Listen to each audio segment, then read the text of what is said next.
Σφυροβολία γυναικών τελικός. Το αγώνισμα θα γίνει στο βοηθητικό στάδιο. Presentation of athletes for a women's hammer throw final. The final will take place at the warm-up area outside the main stadium. Με τον αριθμό 203 για τη Μάλτα. With bib number 203 from Malta, Bianca Shumake. Με το 224 για τη Σερβία.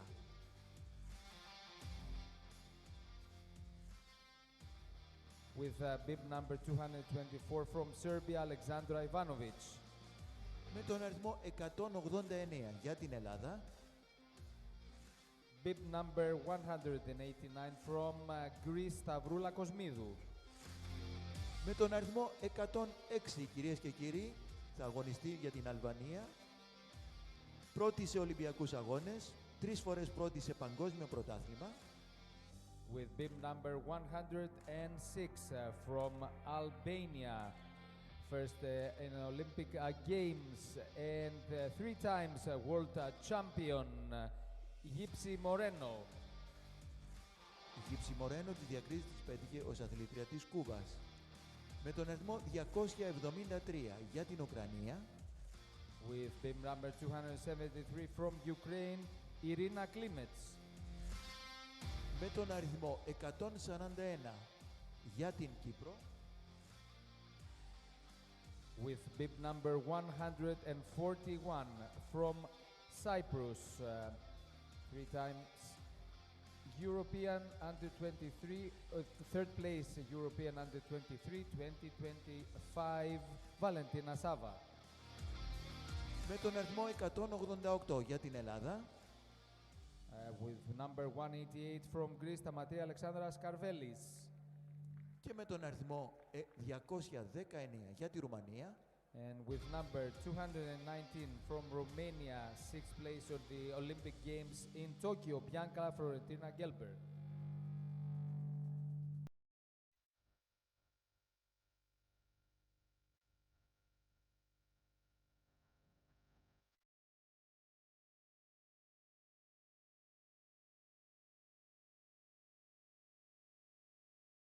Πριν από λίγο είδαμε τη μεγάλη μάχη στην τελική ευθεία στα 1500 μέτρα δεκάθλου ανδρών K18.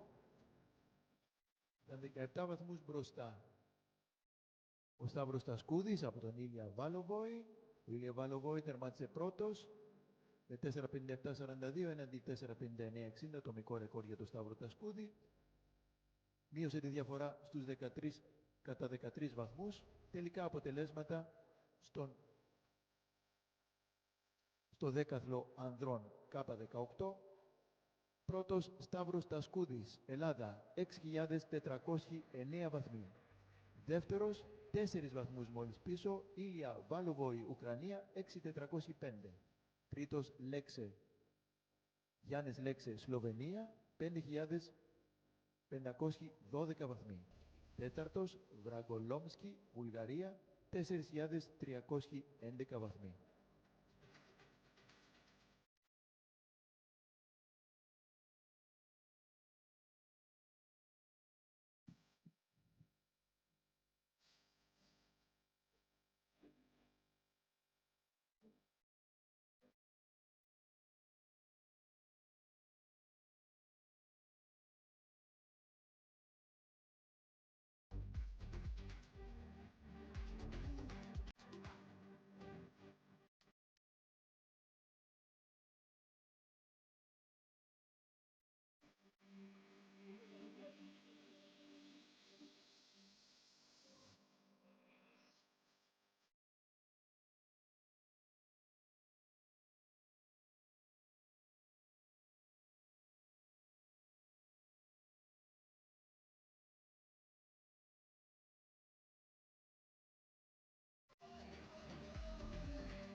the final results for men's under 18 decathlon. First place for Stavros Koudis from Greece, 6,409 points. Took the first place on the event and only 4 points above Ilya Valovoy from Ukraine, who gathered 6,405 points. Was a battle for the gold.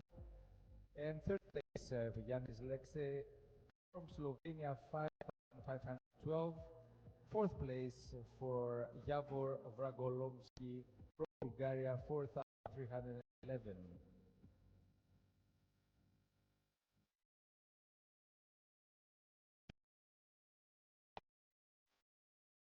Πριν το τελευταίο αγώνισμα στο δεκάτhlon ανδρών K20, προηγείται Αν Μπίντερ, Ισραήλ 6.270, δεύτερος Πέπας Ελλάδα 5.707, Λος 5.707, τέταρτος Ντόμπρε Βουλγαρία 5.728, πέμπτος Κούρτη Ρουμανία 5.398.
Είμαστε έτοιμοι για την εκκίνηση στα 1500 μέτρα δεκάθλου ανδρών K20.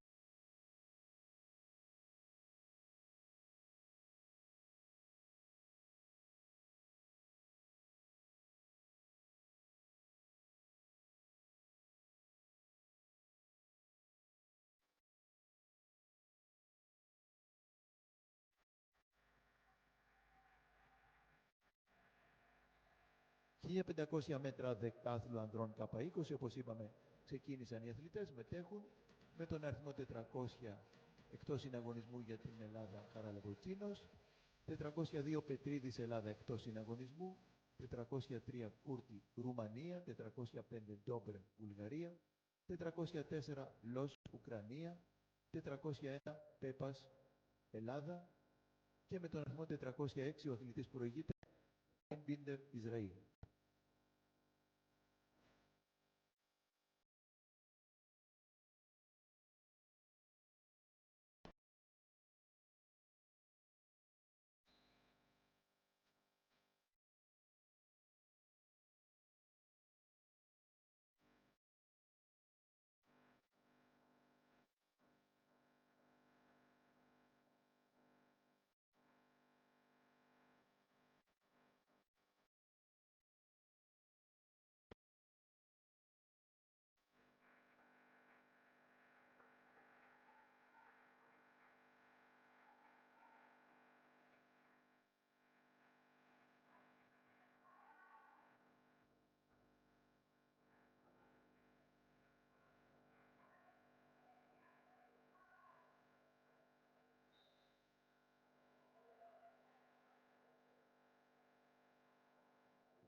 Δρόμος 1500 μέτρων δεκάθλου ανδρών K20. Έχετε να τερματίσει ο πρώτος αθλητής.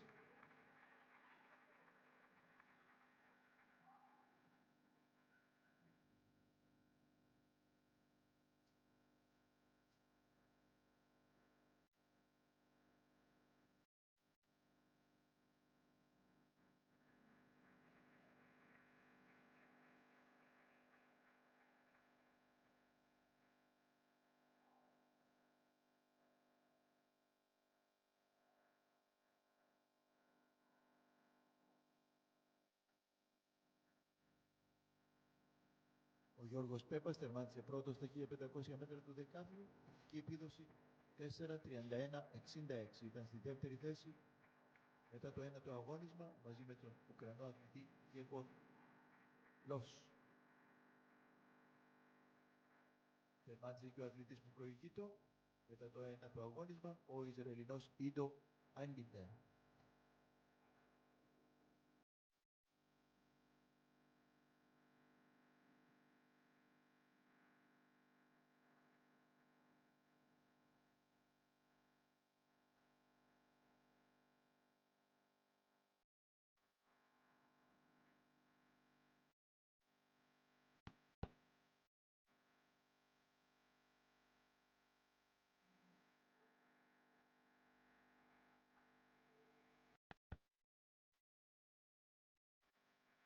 Όπως είπαμε, έχει ξεκινήσει η σφυροβολία, ο τελικός της σφυροβολίας γυναικών στο βοηθητικό στάδιο μετά την πρώτη προσπάθεια. Προηγείται η Σταματία Σκαρβέλη με 69 μέτρα και 43 εκατοστά. Στην δεύτερη θέση αυτή τη στιγμή Γκέλμπερ Ρουμανία 69-15. Τρίτη Κλίμετς Ουκρανία 67-78. Τέταρτη Μορένο Αλβανία 66-23. Πέμπτη Κοσμίδου Ελλάδα 64-11.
Αποτελέσματα στα 1500 μέτρα δεκάθλου K20. Πρώτος Πέπας Ελλάδα 4:31:65, βαθμοί 734.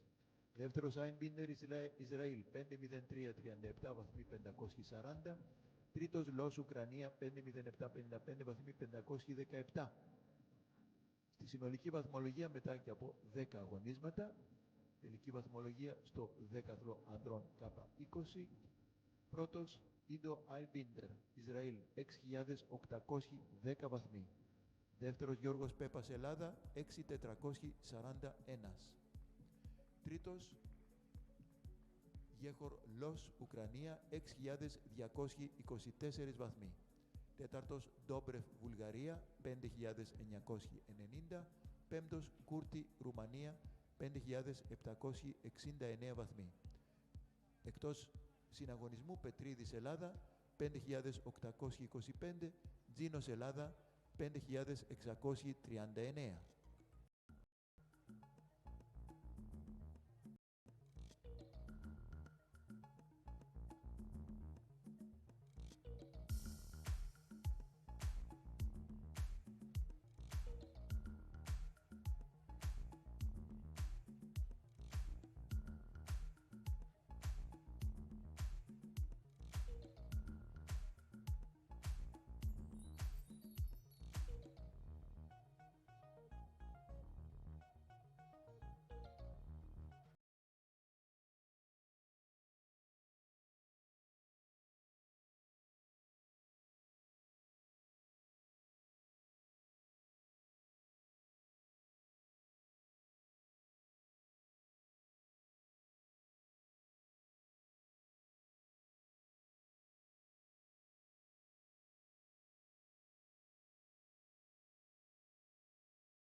Καλή βολή και από την Γιάνκα Φλωρεντίνα Γκέλμπερ, τη Ρουμάνα πρωταθλήτρια της σφυροβολίας. Στη δεύτερη θέση τώρα με 70 μέτρα και 20 εκατοστά. Ήδη δύο αθλήτρες πάνω από τα 70 μέτρα, όπως είπαμε, προηγείται με καλύτερη φετινή επίδοση η Σταματία Καρβέλη με 71-14.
Όπως είπαμε, διεξάγεται στο γήπεδο, στο βοηθητικό στάδιο τελικός της σφυροβολίας γυναικών. Προηγείται η Σταματία Καρβέλη με 71-14, καλύτερη φετινή επίδοση.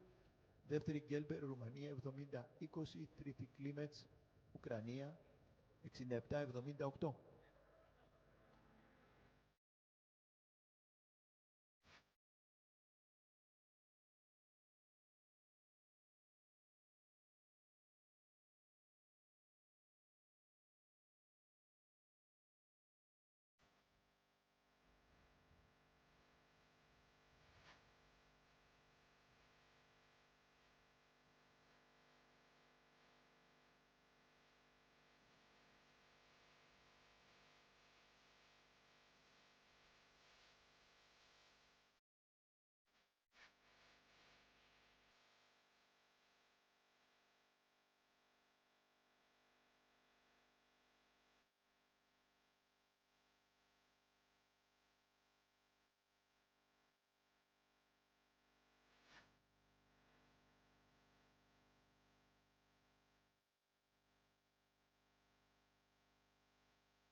Στην τρίτη της προσπάθεια, η 20χρονη Κύπρια Βαλεντίνα Σάβα με 69-21 ανέβηκε στην τρίτη θέση. Έχουμε αυτή τη στιγμή την τριάδα Σκαρβέλη 71-14, Γκέλμπερ Ρουμανία 70-20, Σάβα Κύπρος 69-21. Όλα αυτά στο τελικό της σφυροβολίας γυναικών που γίνεται στο βοηθητικό στάδιο.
Ολοκληρώθηκε και η τρίτη προσπάθεια στο τελικό της σφυροβολίας των γυναικών που γίνεται στο βοηθητικό στάδιο.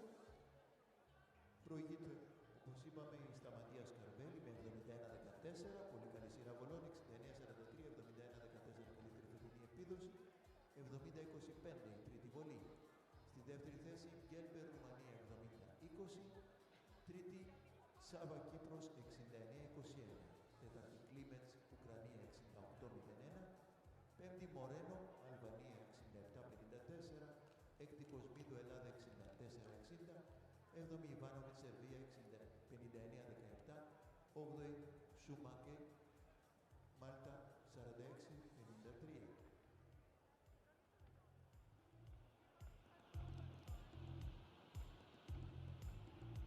And an update on the final hammer throw women on the warm-up area next to the stadium. After 3 attempts, the leading athlete is Stamatias Karvelis from Greece with 71 meters 14, season best for Stamatia, followed by Bianca Gelbert from Romania, 70-20, and third place at the time being for Valentina Sava from Cyprus, 69-21, and fourth is Klimets from Ukraine, 68-01, and fifth place for 67.54 after 3 attempts for the women's hammer throw final.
Victory ceremony for decathlon men under 18. The awards will be presented by Mr. Yorgos Simeonidis, Council Member, Hellenic Athletics.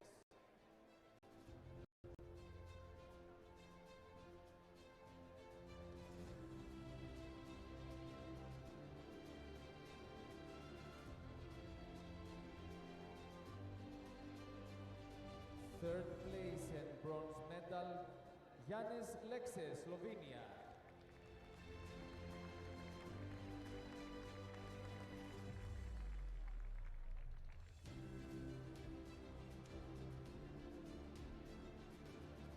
Second place and silver medal, Ilya Valovoy, Ukraine.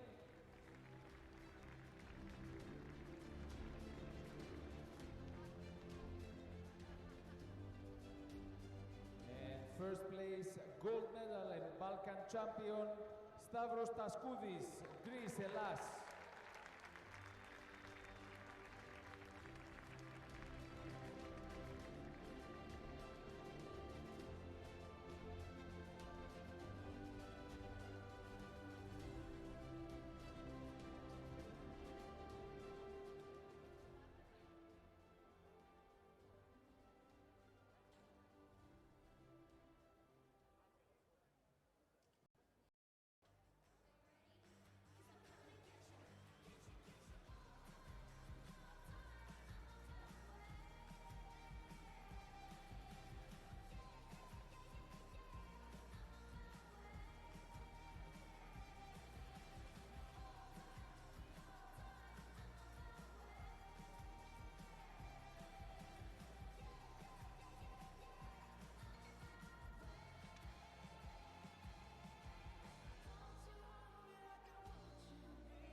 victory ceremony, decathlon men under 20. The awards will be presented by Mr. Vasilis Karanassos, Hellenic Athletics Curator.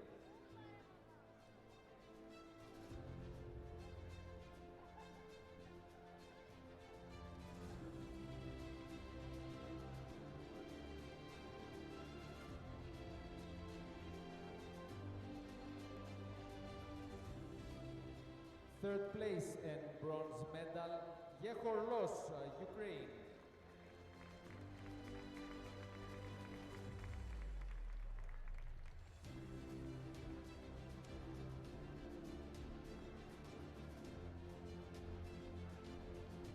Second place and silver medal, Georgios Pepas, Greece, Hellas.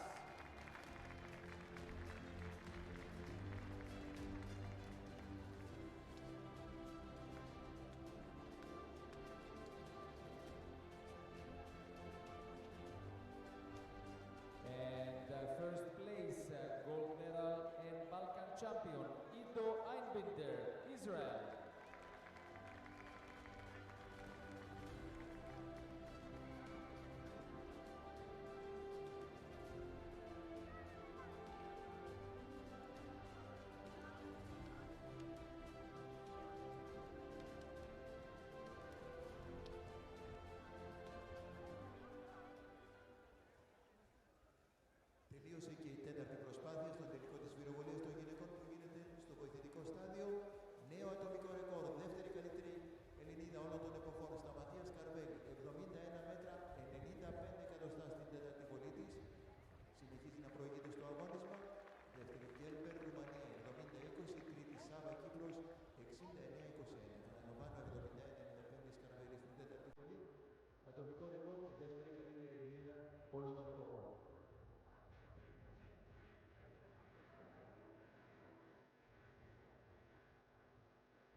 διαστάσεις μήκος γυναικών τελικός.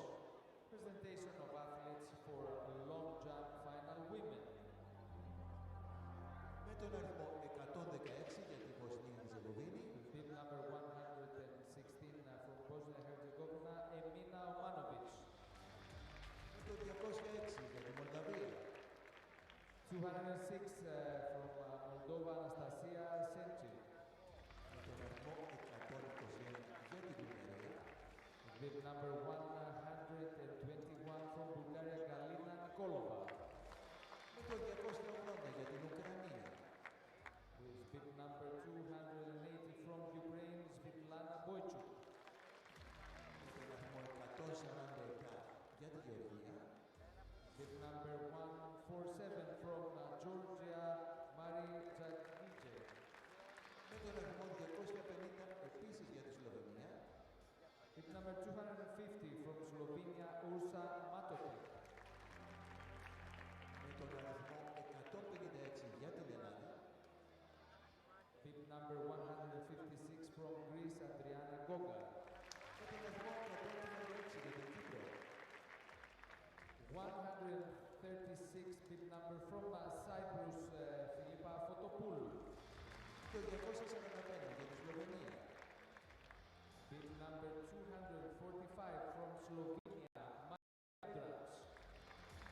Με τον αριθμό 222 για τη Ρουμανία.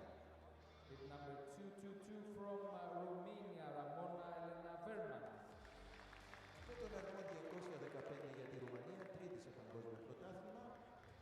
Bib number 215 from Romania, third place on World Championship 2023. Alina Rotaru-Kotna. Τον αριθμό 179 για την Ελλάδα.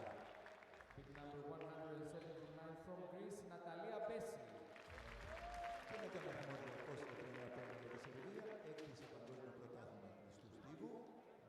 With bib number 235 from Serbia, sixth place in World Championship 2024, Milica Gardasevic.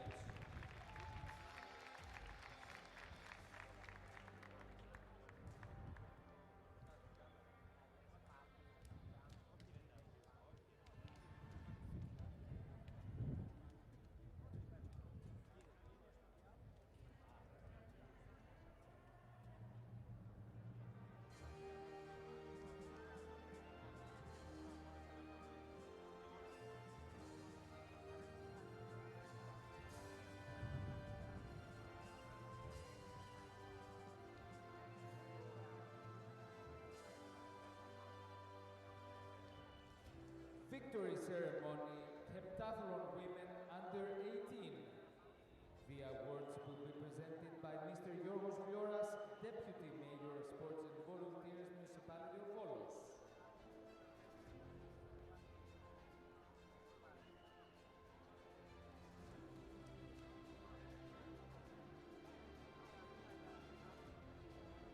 Third place and bronze medal, Olivia Chrisou, Greece, Hellas.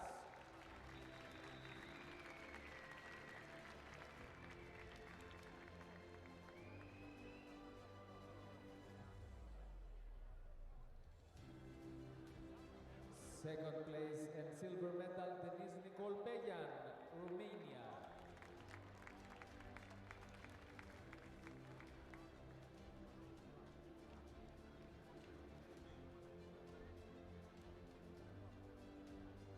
And first place, gold medal, Balkan champion, Alexandra Sivchova, Ukraine.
Δισκοβολή ανδρών τελικός. Presentation of athletes for discus throw men final. Με τον αριθμό 224 για το κοσμοπέδιο. Bib number 224 from Kosovo, Virtsuma. Number 240 from Montenegro, Ivan Kukulic.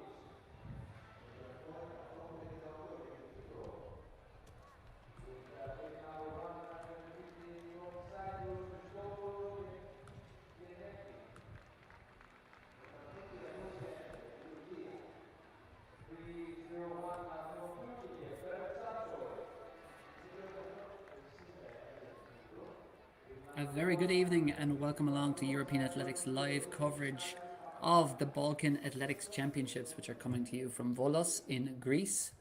This is day 2, the final day of what has so far been a captivating championships, bringing together 22 nations from around the Balkans, the event now in its 78th edition. I'm Cathal Dennehy. I'm delighted to say I'll be joining you for the next 3.5 hours or so, going up towards 10 p.m. Central European time, 11 p.m. local time in Greece. Action will conclude later with some relays, but right now it's early days and the women's long jump is underway, featuring one of the stars of the event and a star of Serbian athletics. Ivana Spanovic will be back trying to win a second gold medal. That is the venue, and it is a spectacular one, the Pan Thessaloniki Stadium in Volos. Volos is a city on the coast of Greece, about 330 kilometers north of Athens, about 200 kilometers or so south of Thessaloniki, and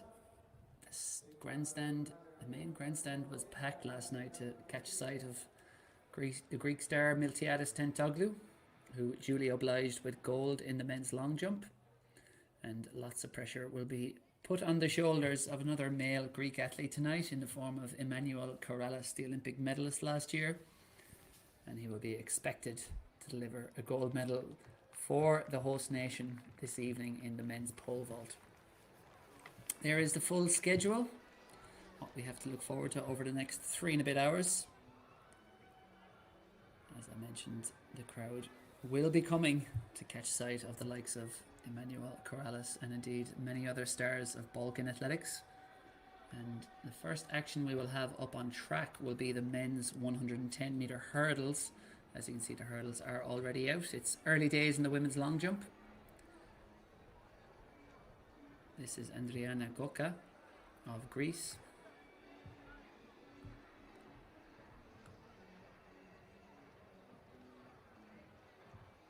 Goka has a best of 6:55, but this year her best is 6:53.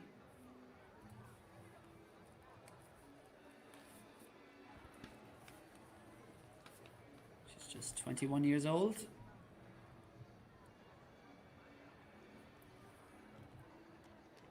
She has actually been out to 6:55 already this year as well, equaling her personal best recently. But she will be up against it given the caliber of opponents that are in there against her.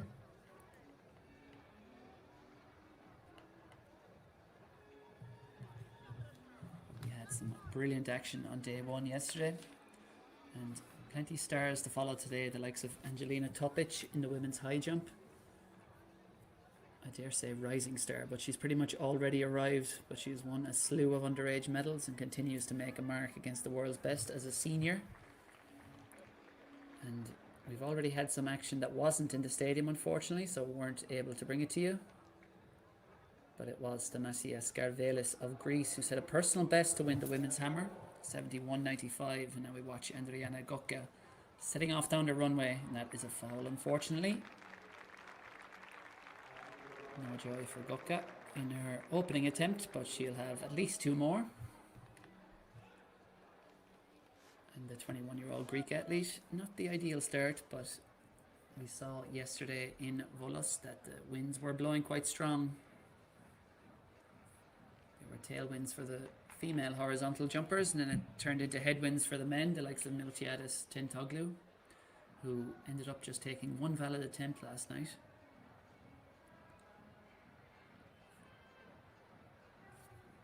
This is Filipa Fotopoulou was a 6.79 jumper at her best. That looks in the mid 6 meter range for Fotopoulou, who's a former student at the University of Alabama. Roll Tide. She competed for Cyprus, represented them at the World Championships in Oregon back in 2022. Her personal best of 6.79 dates back to 2022. 28 years old now. And we'll see what she has jumped there in that opening attempt. 6.41 it is. And interestingly, there's no wind readings coming up on the live results currently. But I can see the wind gauge is functioning there alongside. It is taking measurements. I saw a 0 point something on that green board as we look at Maja Bedrak of Slovenia. 6.58 jumper at her best.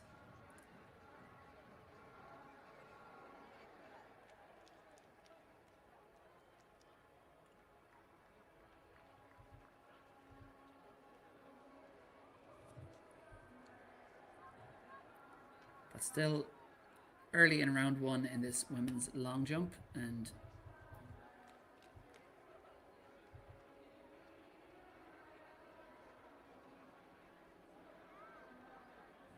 slowly progressing down the list. And unfortunately, I'm now seeing that Ivana Spanovic is showing up as a DNS. So the Serbian star unfortunately does not start in the women's long jump. There will be many disappointed fans, I'm sure, but Spanovic at the age of 35, she did enter both events this weekend, but chose in the end to just contest the triple jump, or maybe she just felt a little bit of damage after winning the triple jump yesterday with 14.12. But for now, we'll look back to the track, because the men's 110 meter hurdlers are getting ready to roll. That is Benjamin Salnitro of Malta. He will go on the inside lane, lane 2, has a best of 14.98. Beside him, Dobromir Nikolov of Bulgaria, 14.26 his best. The Croatian though might be the man to beat, Lukas Tsik, 13.84 his best. And from Greece, Christos Panagiotis Rumtsios, he'll be also featuring strongly here, 13.79 his best. From Ukraine, Volodymyr Kilko, he has a best of 14.06, that was run this year. And on the outside, from Bosnia and Herzegovina, Mahir Kurtalic, 14.26 his PB, 14.75 though this year. And Lukas Chik in lane 4, as I mentioned, will certainly be one of the ones to watch here. Ran his personal best in Zagreb, 13.84 in May this year, and he was the Croatian champion last year. Also the decathlon national champion last year, so he is a man of many talents.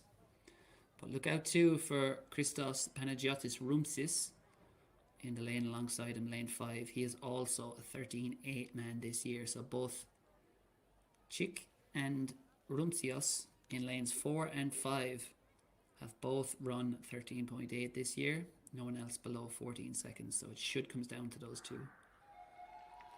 Away they go, and it is a very good start from Sik there in lane 4, but now Rumtsios is starting to come back at him after Sik just makes a mistake at that second barrier. It is Rumtsios, the Greek man, pulling away at the moment. Can he hang on over this final barrier? It looks like he's going to do it.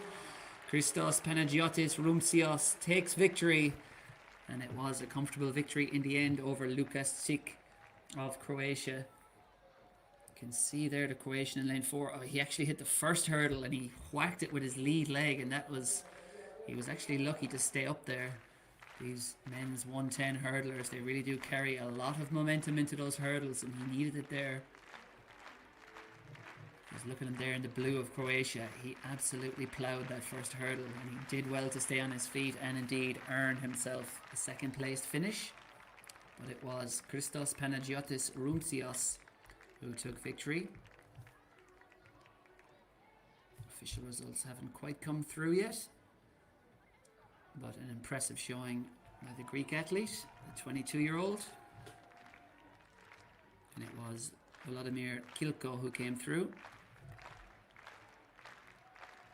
14:11 it says.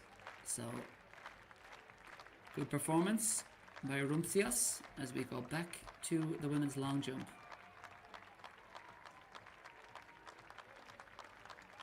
And it is Milica Gardasevic who will be the favourite to take this title today. And that's a pretty solid start from her. She is a 691 jumper at her best, of course. 675 already this year and a good 10 centimetres behind the board there. So room for improvement, but she's off to a solid start. One on the board, as they say.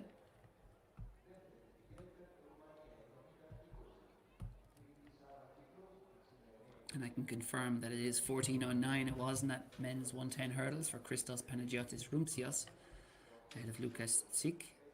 14:16 for the Croatian in second, and Vladimir Kilko 14:36 for third. But unlikely they'll be good enough for a medal because there are 2 more sections to follow in the men's 110 metre hurdles final. Fastest overall times will earn the medals. So 14:09 by Rumcios is currently the mark to beat.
I can tell you that that jump we just witnessed by Milica Gardasevic of Serbia was 6:35, puts her up into 4th place.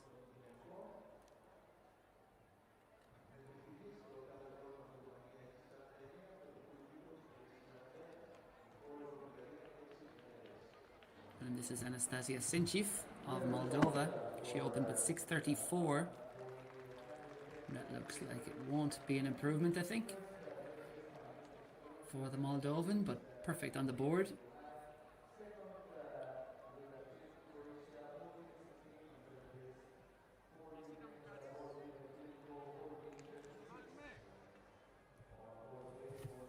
And currently in this women's long jump, it is Romania's Alina Rotaru-Kotman with 6:49 is leading the way.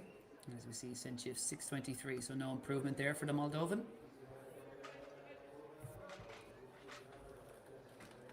Confirmation of that result in the men's 110 hurdles. Christos Rumcios taking victory in 14:09 ahead of Lukas Sik in 14:16, and then Vladimir Kilko taking third with 14:36. But highly likely that those leading times, as they currently are, will be deposed at the head of the standings by one of the 2 heats to follow, because they are seeded in terms of season's best. So we will be getting progressively faster. We should be in the next heat.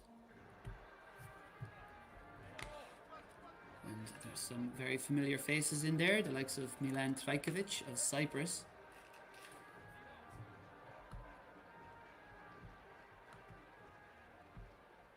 A very well-known figure, of course, is Trajkovic. Set the national record at 13:25 all the way back in 2017. He's 33 years old now, not running as well as he once was. 13:64 his best this year, but it'll be fascinating to see how he goes in this. And there is actually just 2 sections of the men's 110 hurdles, so this will be the second and final section.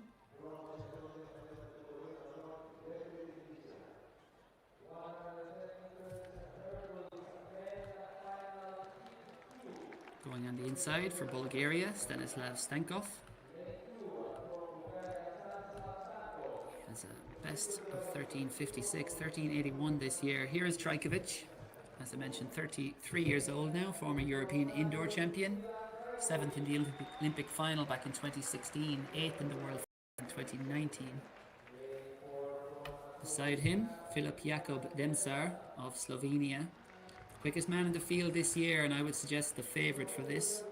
He set the national record just last month in Maribor, the European Team Championships. Look out too for this man, Miktat Sevler of Turkey. He's run 13:61 this year and should feature well. Ran a national record for Turkey back in 2022. This is Spencer Brown of Croatia, 13:63 this year. Student at the University of Minnesota.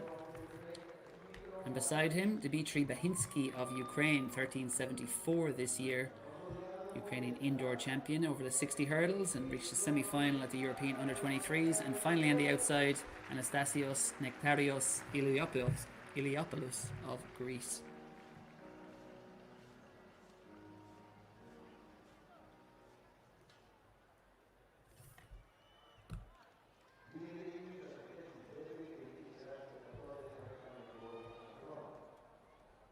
So the second, the B final, but really it is the A final of the men's 110 meter hurdles. The full lineup from the inside: lane 2, Stanislav Stankov of Bulgaria; lane 3, Milan Trajkovic, Cyprus; lane 4, Filip Jakub Demsar of Slovenia; lane 5, Miktat Sevler of Turkey; lane 6, Spencer Brown of Croatia; lane 7, Dmitry Bahinsky of Ukraine; and lane 8, Anastasios Nektarios Iliopoulos.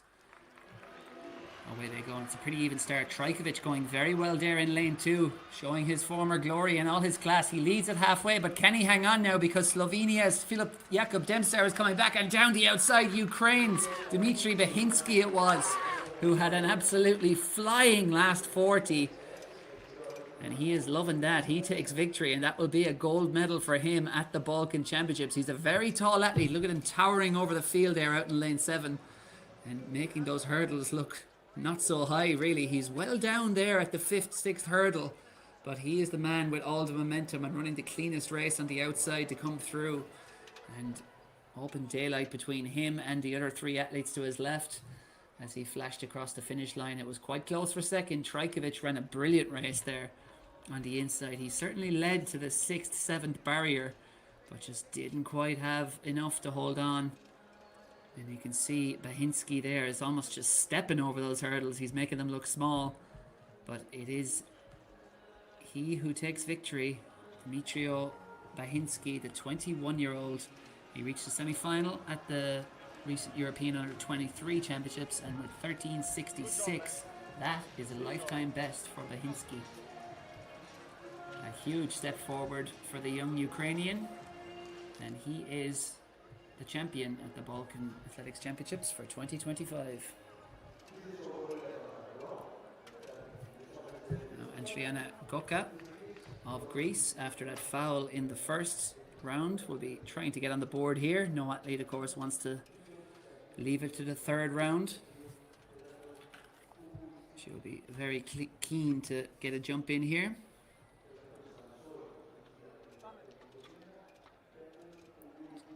Her PB of 6:55 last year. She equaled that this year. I'm just 21 years old. Let's see what she can produce here. Very good speed on the runway from Goka.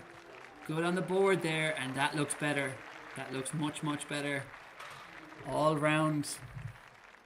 She has nailed a good one there, Antonio Goka.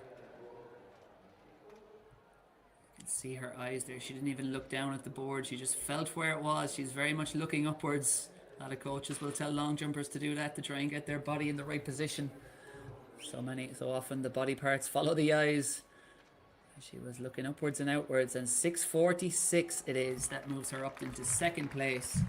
That is very close to her personal best, within 10 centimeters of her lifetime best. So bouncing back very well there in round 2 was Adriana Goka, rather.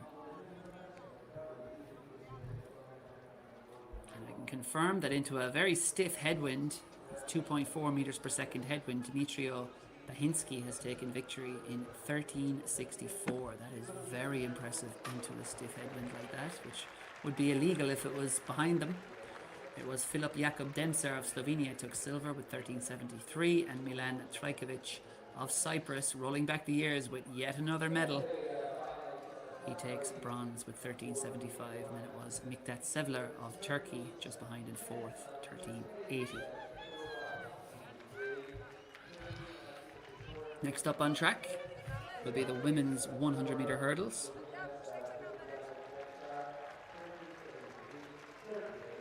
We will have two races there, an A and a B final. And counterintuitive as it may seem, the medalists will likely come from the B final because that is the stronger of the two races, the second one. They will be seeded based on their season's bests. So it's mostly athletes in the 13 3s, 4s, 5s. Will be go in the first section. Second section we have a few sub-13 athletes and athletes running in the very low 13 seconds. So should be a high caliber field in the women's 100-meter hurdles at the Balkan Championships. Men's pole vault, for those tuning in looking to spot Manolo Karalis, will be getting underway at 8 p.m. local time. That's 7 p.m. Central European time, so now just about 15 minutes away from one of the big stars getting out there. But we are already underway in the men's discus.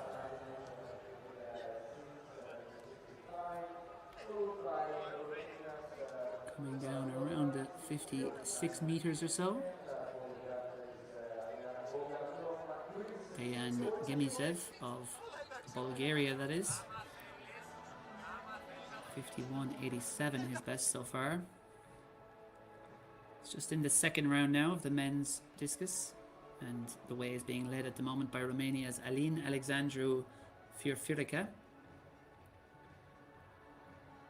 This is Omer Sahin of Turkey, 55.52 in the opening round. That has him in third position at the moment.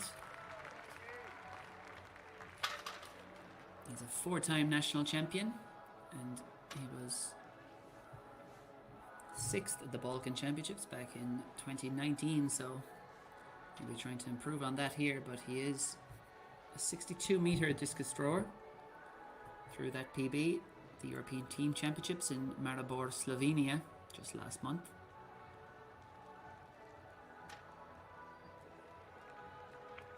There is confirmation of that personal best by Dmytro Bahinsky of Ukraine.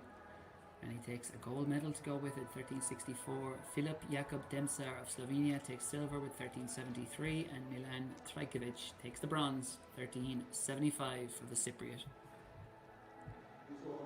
And back in the discus circle, Dimitrios Pavlidis, who threw 52.71 in the opening round. That has him in ninth position. They'll certainly be looking for better than that here.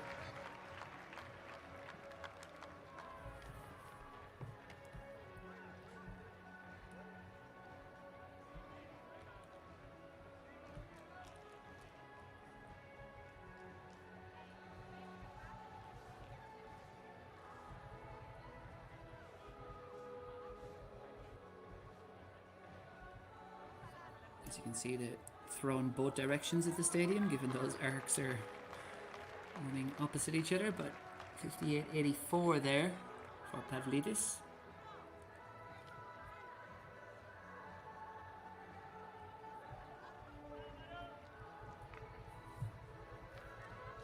Natalia Bessi of Greece, this is an athlete who's made a big breakthrough this year, fouled her first attempt, but she's back in round two of the women's long jump, the 27-year-old. In Alexandria last month, she added a whopping 15 centimeters to her personal best, went from 6.47 up to 6.62. It was a dream day for the 27-year-old, former student of physical education and sports science. She is perfect pretty much on the board there in that second round, and that looks like something around the 6:20-ish mark. But don't trust me. My eyes can often deceive me when it comes to trying to read those measurements in the long jump. But Natalia Bessi, what has she produced there? 6:25. I guess 6:20 wasn't such a bad a guess then. But she, with that, Natalia Bessi goes to ninth position, so a bit of pressure on her. As an athlete who jumped 6.62 recently, she will have expected more, or will have been expecting more today. And crucially, she needs to get into the top 8 to give herself 3 more jumps in the next round. She's currently in ninth. And 8th place is being held by Maja Bedrak of Slovenia with 6:33.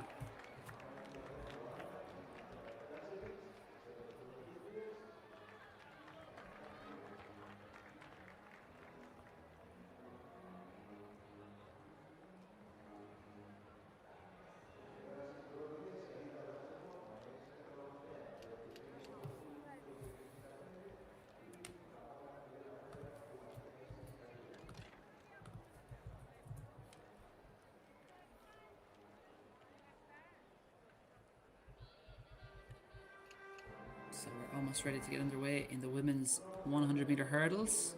The first of 2 races I believe we will have.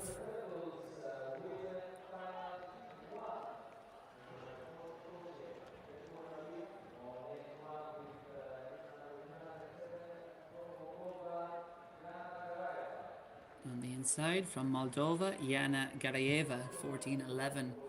Her best 14:42 this year. Beside her, Maria Bukovic of Serbia, 13:34 her best, 13:62 already this year. In lane 3 from Israel, Linoy Levi, 13:43 her best, that was run this year. In lane 4 from Cyprus, Daphne Georgiou, 13:09 athlete at her best, 13:24 this year.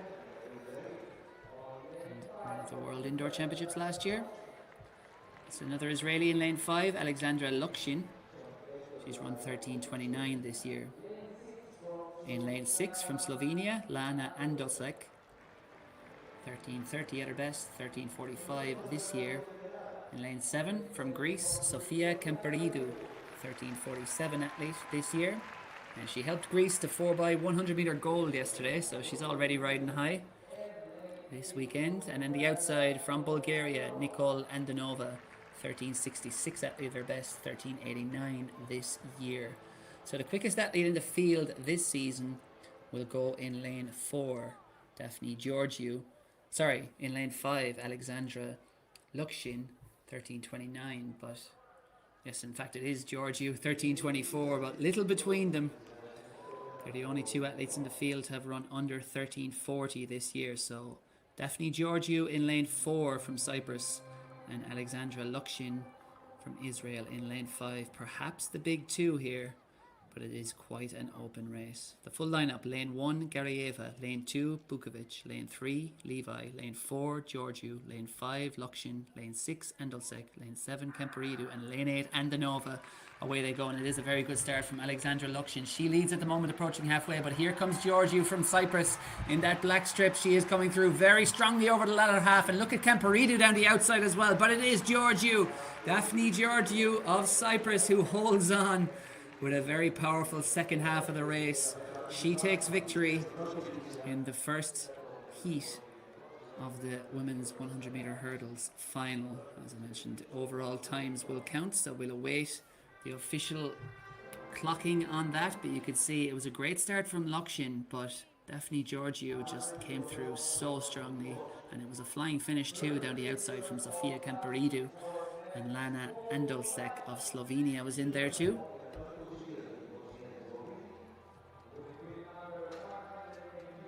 Aggressive hurdling there from Georgiou. She's really, you can see her attacking those barriers, getting very, very low. It is a high-risk game, the women's 100 meter hurdles, but she's the one who walked away with the rewards there. She takes victory, and it is 13:39 officially has gone into the system. I think that is a provisional time you're seeing on your screen, but 13:39 she has run into a 1.0 meter per second headwind. So a brilliant run by Daphne Georgiou.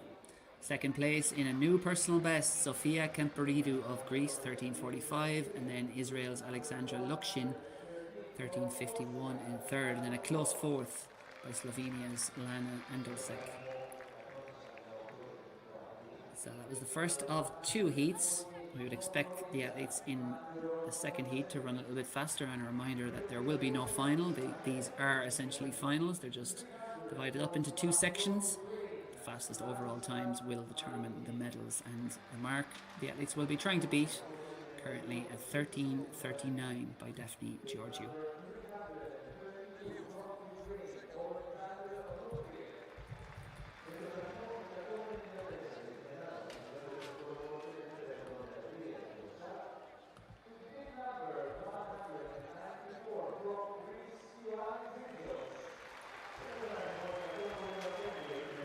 still in round 3 at the moment of the men's discus. This is Konstantinos Bouzakis, 52.86, his best so far. He's down in 8th position. Just about keeps that inside the sector. Judges have to do a bit of running to get over there to see where that landed, but as you can see, down around the 55-metre arc there. So that'll be an improvement for Bouzakis.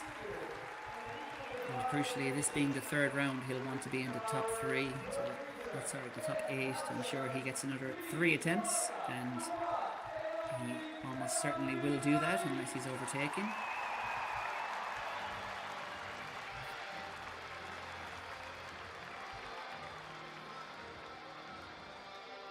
Yeah, 55.33 it is there. So Bouzakis moves up to 5th place overall.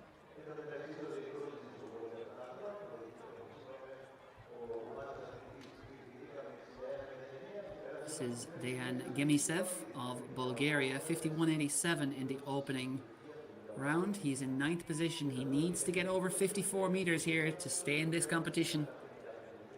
And as we see, that comes down well shy of that 55-meter arc, so no improvement, or only a very slight improvement perhaps, for Dejan Gemisev, and his competition will come to an end. He needed at least 54.27 to get into the top 8. But quite confusing there with those yellow arcs for the javelin it was that was on yesterday. I think they're still out there.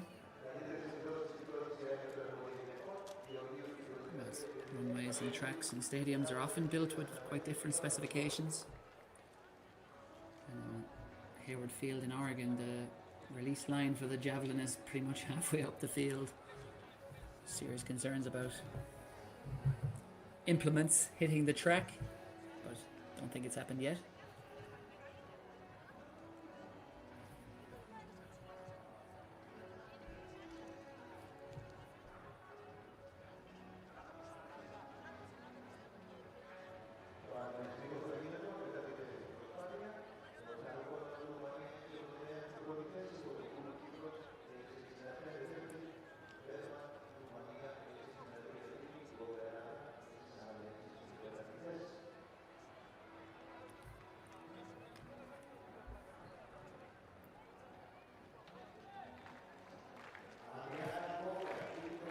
And Triana Goka back on the runway for her 3rd attempt. She's currently in 4th position in this women's long jump. Let's see if she can improve. That's a foul, unfortunately, so it will be 2 out of 3 fouls, but the one valid attempt in the first half of this competition, she certainly made it count with that 6.46, so she will be advancing to the latter half and will still be in the competition.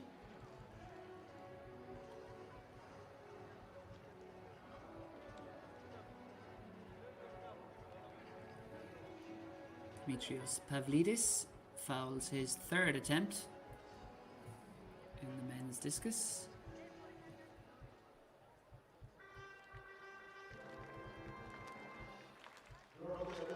There's confirmation of that win by Daphne Georgiou, 13.39, and a brilliant run by Sofia Camperidou in 2nd, 13.45. And now we're moving on to the faster athletes, at least on paper. We'll see if they're faster on the track. They have been faster throughout the season. The second section of the women's 100-meter hurdles final, and on the inside is Natalia Yurchuk of Ukraine, 13.10, her best that was run this year. Beside her, from Croatia, Mia Wild, a 13.10 at her best. She has run 13.14 this year. In lane 3, from Greece, Sofia Yusufidou, 13.08, her best. In lane 4, from Austria, and the favourite to take gold here, Karin Stramets, 12.81 she has run this year, a national record that was just last month in St. Pölten. She's a fine heptathlete as well, almost 6,000 points in a past life. In lane 5, from Slovenia, Nika Glodnjaric, 12.92 this year. She looks to be the chief threat to Stramets. In lane 6, from Serbia, Milika Emini. She's dipped under 13 seconds just once in her career, but she's 13 flat already this year. In lane 7, from Ukraine, Irina Budzinska, 13.09 this year. And on the outside in lane 8 from Romania, Anna Maria Nestoriuk. 13:02 her personal best, 13:23 this year. So the big two, at least on current form, but we've seen plenty of upsets, are Karen Stramets in lane 4 and Nika Gloknaric in lane 5. But Milica Emini from Serbia in lane 6 should be very close on the scene as well. And don't discount Sofia Iosifidou in lane 3 from Greece. All those athletes very close to 13 seconds this year, either a little below it or a little over it. Full lineup for the second section of the women's 100-meter hurdles. Lane 1, Yurchuk. Lane 2, Wild. Lane 3, Iosifidou. Lane 4, Stramets. Lane 5, Gloknaric. Lane 6, Emini. Lane 7, Budzinska. And lane 8, Nestoriuk. Away they go. It's a pretty even start, but going well there. Karen Stramets is already starting to assert herself there, the Austrian. The class of this field, it is telling at the halfway point. It is Karen Stramets is streaking clear to win the Balkan title in the women's 100-meter hurdles. Just outside 13 seconds unofficially. And she dominated that race from the very first hurdle to the 10th. Karen Stramets of Austria, the 27-year-old. She got a flying start and that looked pretty much foot perfect thereafter. I didn't see any of those barriers falling. Coming through very well there in lane 6. It was Milica Emini just behind Nika Gloknaric. It was Gloknaric who took the silver just in front of Serbia's Milica Emini. These three pulling clear of the field. But one athlete rose above all, and that was Karen Stramets of Austria. Textbook technique there. It's just such tidy hurdling all round. Be great to see that from head on. You see it here, just the control of those arms. Almost looks like she's jogging up the track there. But that is a sign of an athlete performing very, very well when they're extremely relaxed, even though when she saw 13:02 as it's popped up now on the clock, she was not that impressed with it by the looks of things. But it is a gold medal, and you can never discount that. She is the Balkan Championship 100-meter hurdles gold medalist. 13:00, it's now been made official. Nika Gloknaric takes second with 13:17, and Milica Emini the bronze with 13:22 as we go back to the long jump.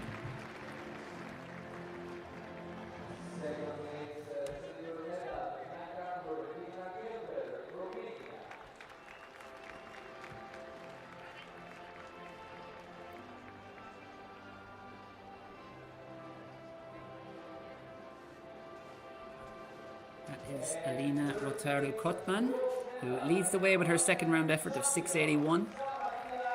A brilliant effort that was, 6:81. And that is 6:63 for her, so no improvement, but I would be stunned if she does need to improve 6:81, because that should be good enough for victory. A brilliant effort from the Romanian.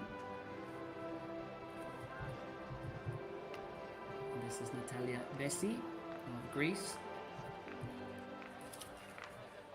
As I mentioned, a big breakthrough by Bessie to go from 6:47. She just skipped the 6:50s and went straight to 6:62 in Alexandria back in June.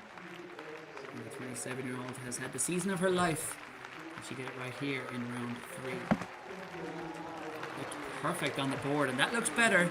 That definitely looks better, and she gives herself a little clap. She is psyched by that. It was better on the board. It was perfect on the board. And it looked great in the air as well. Really did reach there. Great height off that board.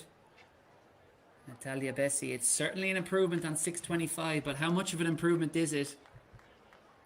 It's 6:47 for Bessi, so she moves up to the 4th place. And that was her personal best up until about a little over a month ago. So very good jumping by the Greek athlete on home turf in Volos.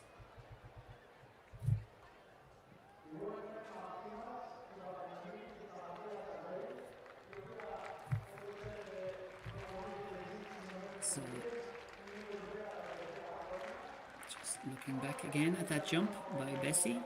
The next action we have on track will be the heptathlon under 20 women's 800 meters.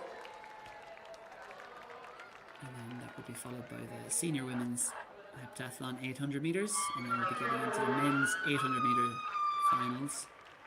2 sections in them. They'll be coming up at 8:20 local time, 7:20 Central European time, as we see confirmation of that victory by Karen Staramets. 13:00 is confirmed too. Nika Loknaric of Slovenia takes silver with 13:17, and Milika Emini of Serbia the bronze, 13:22.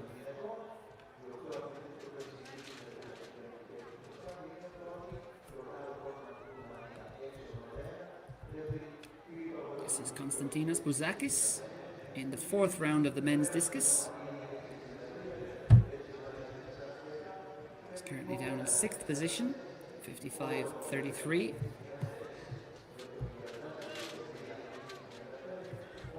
Let's see if he can improve here.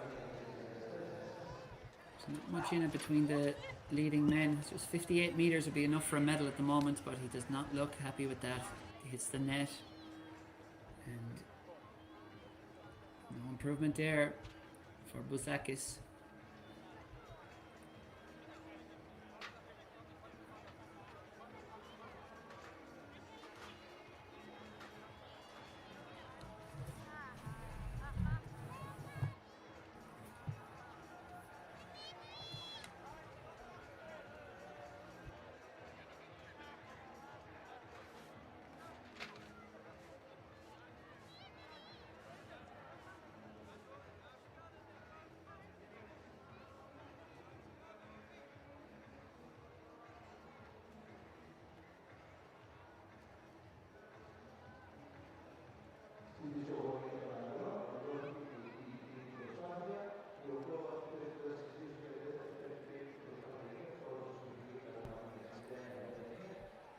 So as I mentioned, next up on track you can see some of the junior heptathletes just coming out there to conclude their heptathlon. I'm not sure if we'll be sticking with the field action. That'll be a decision by the host broadcaster. We will have the senior women's heptathlon concluding soon after on the track with their 800 meters. It's mostly a domestic affair, but plenty of action ongoing in the field as we go back to the discus, or sorry, the hammer.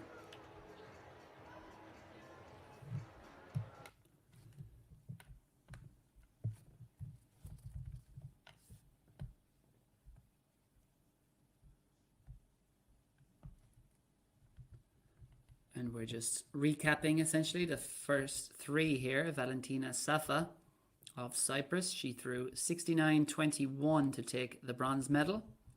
Then it was Bianca Gelber of Romania. Second round effort was her best one, and this was that effort.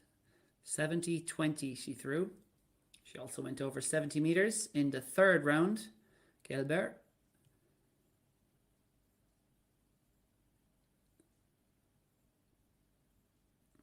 They fairly destroyed that pitch anyway. It is the warm-up track where they are throwing, unfortunately, is unable to be held inside the main stadium. But that was the silver medal performance there by Gelber. And this was the gold medal throw by Stamasia Alexandra Scarvelis.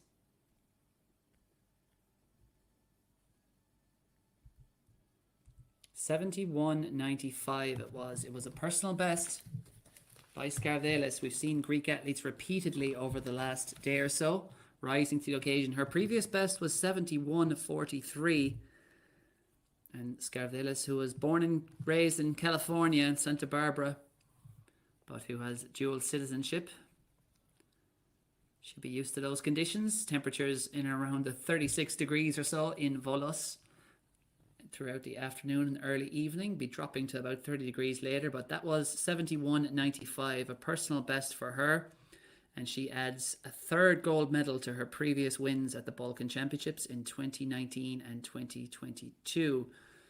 The former student of UCLA and indeed the University of Tennessee. And she's been over 70 at 3 different comps already this year, and that's the 4th one, with excellent consistency as well. 5 of her 6 throws over 70 meters and 2 of them over 71. So Stamasia Alexandra Scarvelis certainly in the form of her life and bringing another glistening gold for the host nation, who have won plenty of them over the last 24 hours. But now back on track for the heptathlon 800 meters.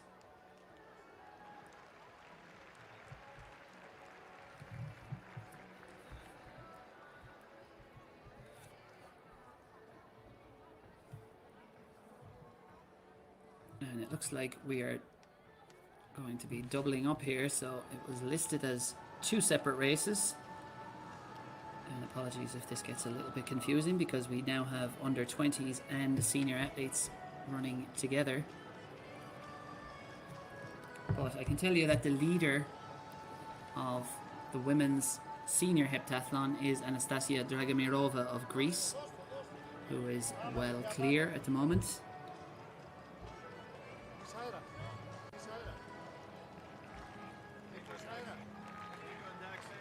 5,455 points Dragomirova has amassed so far after 6 events, just the 800 meters to come, and she will be looking towards her personal best of 6,054.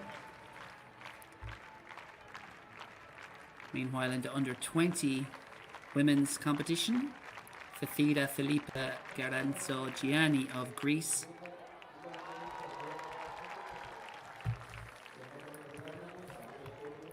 is ahead with 5,256 points. There is Dragomirova, and she will win gold with ease in the senior heptathlon.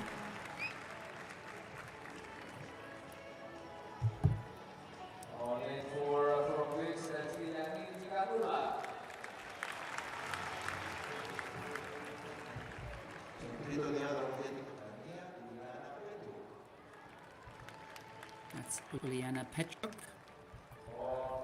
who is in the under 20 race.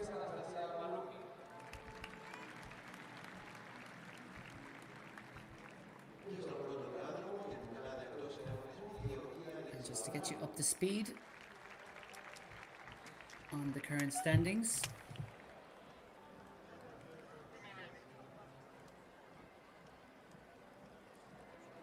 In the under 20 event, gold will be headed the direction of Fethida Filipa Garanzo Gianni, who is over 500, almost 600 points clear of Uliana Petruk.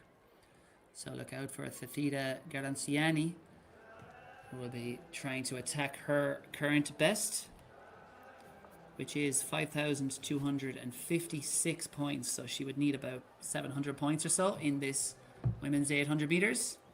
And meanwhile, the senior leader and almost certain senior gold medalist Anastasia Dragomirova will be looking towards 6,000 point score. She is sitting back in the pack at the moment.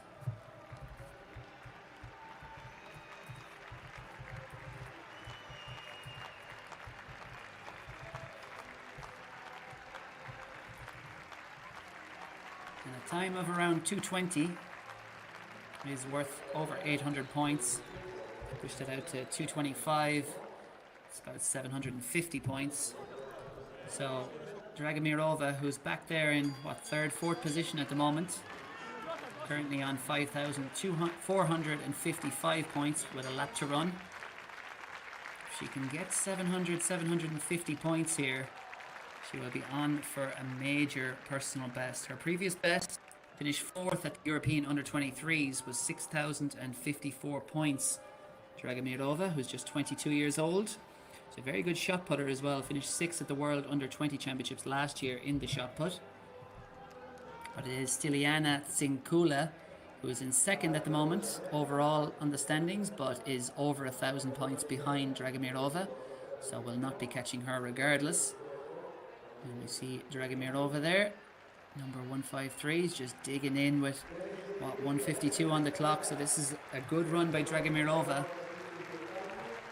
She is running strong and the camera is focused on her, and correctly so, because she is the dominant winner of this title in terms of the overall category, senior category. There's seniors and juniors here. They're racing against each other on the track, but they're in different competitions. But Dragomirova now will be just racing herself as Stiliani Tsinkula comes home to win in 2:18. Now, how fast can Dragomirova get to the line? That's the question. She comes across in about, I would think, about 2:25 or so. We'll await official confirmation on that, but it'll be very interesting to see. And 2:25, it's just 2:28, and even 2:30 would be worth about 700 points. So there is Dragomirova. And if she could get about 700 points there, so I think she'll have got at least 700 points. So she's looking like a score in and around the well over 6,100, probably close to 6,200 for Dragomirova.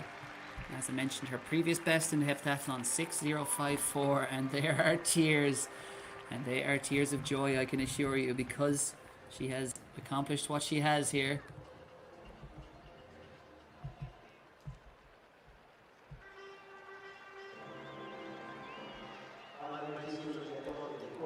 They're awaiting official confirmation here of the results to come through.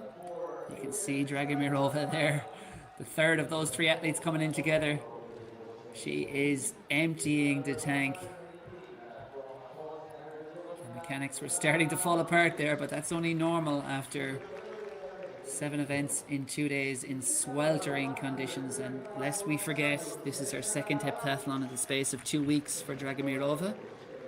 As I mentioned, 4th place at the European Under-23s, and it's good to see she is now at least up on her feet. And those scores still being tabulated, what exactly she ran there. But that tells you all you really need to know about what it means to Anastasia Dragomirova. A scream of absolute ecstasy, because she knows it is a massive, massive personal best. She has done it on home turf, and of course it is also a glistening gold medal and a Balkan title in the heptathlon.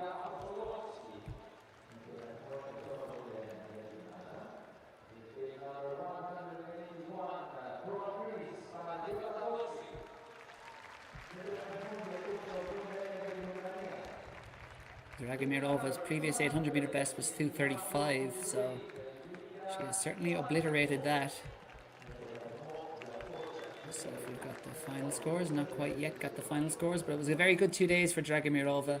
14:45 in the hurdles, 179 in the high jump, 15:94. I mentioned her shot putting ability, and then 200 meters, 25:36, and then today in the long jump, 6:42 this morning, followed by a 47-meter javelin throw. And still waiting on the result in the 800 meters, which has not quite come through yet. I'll give you that one. As with women's long jump, where Alina Rotaru-Kotman is back on the runway and is in firm command of this competition, as we're now into the fifth round. No, it is the fourth round. Alina Rotaru-Kotman, last one to jump. 6:81 has the lead, and look at that extension. Another good one. I'm not sure it's going to be an improvement for Rotaru-Kotman, but it is another very strong effort by the 32-year-old Romanian, who has been out to 6:96 in the past. That was 2 years ago. 6:61 was her best this season, but she has smashed her season's best today. 6:81. Now there are no wind readings coming through on the system, as we see 6:71 there, no improvement for Rotaru-Kotman, but that brilliant consistency is being maintained. And we think they're jumping with headwinds or with tailwinds, because there were some headwinds for the sprinters, as we see Aline Fiorferica of Romania in the 5th round of the men's discus.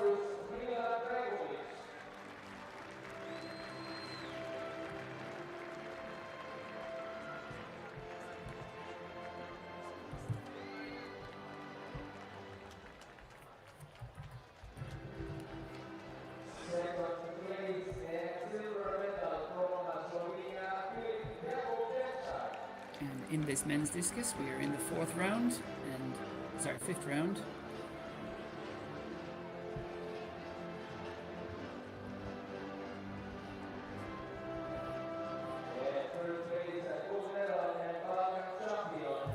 time for the men's 800 meters.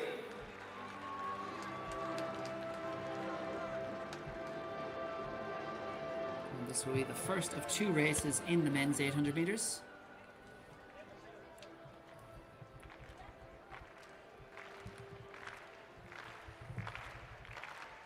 That will be next up on track.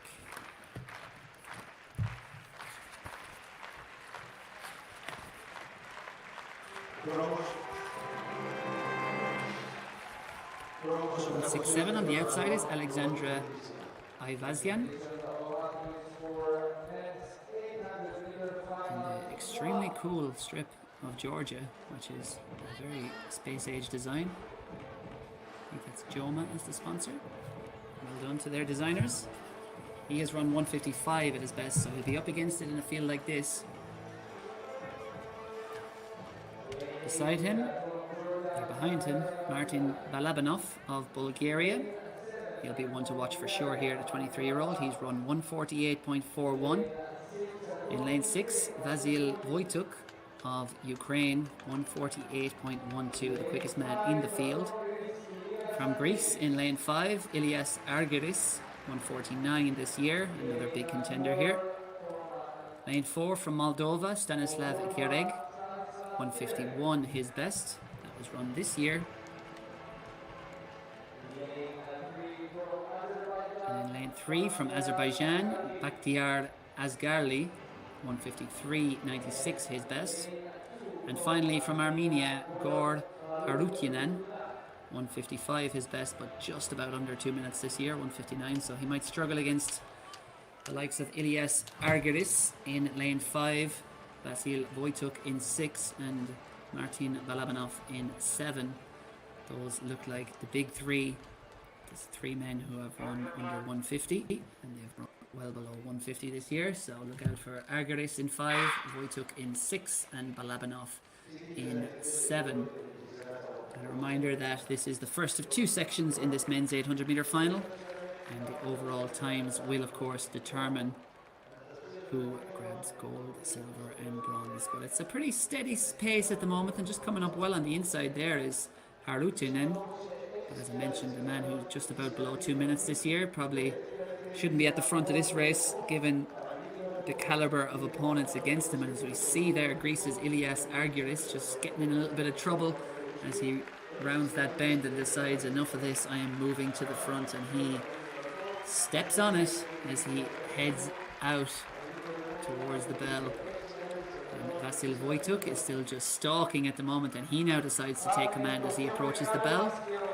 So it's a short-lived lead for Argyris as they hit 400 metres in just about under 54 seconds, so it's a good pace. But as I mentioned, Voituk is a 148 man, and he is putting pressure now on in this field, especially Ilias Argyris, the 149 man who we thought would perhaps be the only man to go with him. And look too for Bulgaria's Martin Balabanov. He is now moving up to 3rd. He's also a 149 man this year, but it looks like the bird has flown out front because Vasil Voituk has put about 10 metres between himself and Ilias Argyris. And now up to 3rd it is Martin Balabanov of Bulgaria.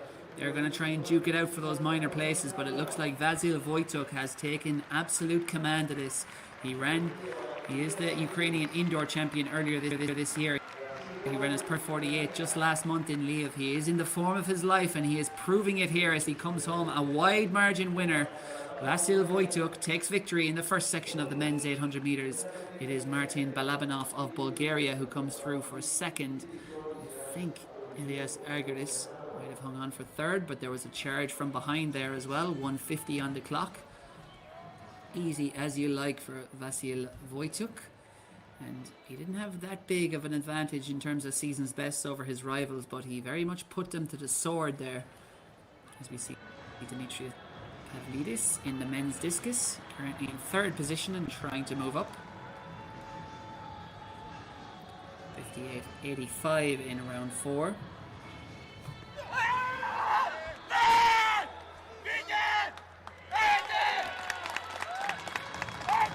Big roar, and that is better. That is better. Where has that one come down for Pavlidis? Now 59.67 is the place that currently occupies the silver medal position by Omar Sahin of Turkey.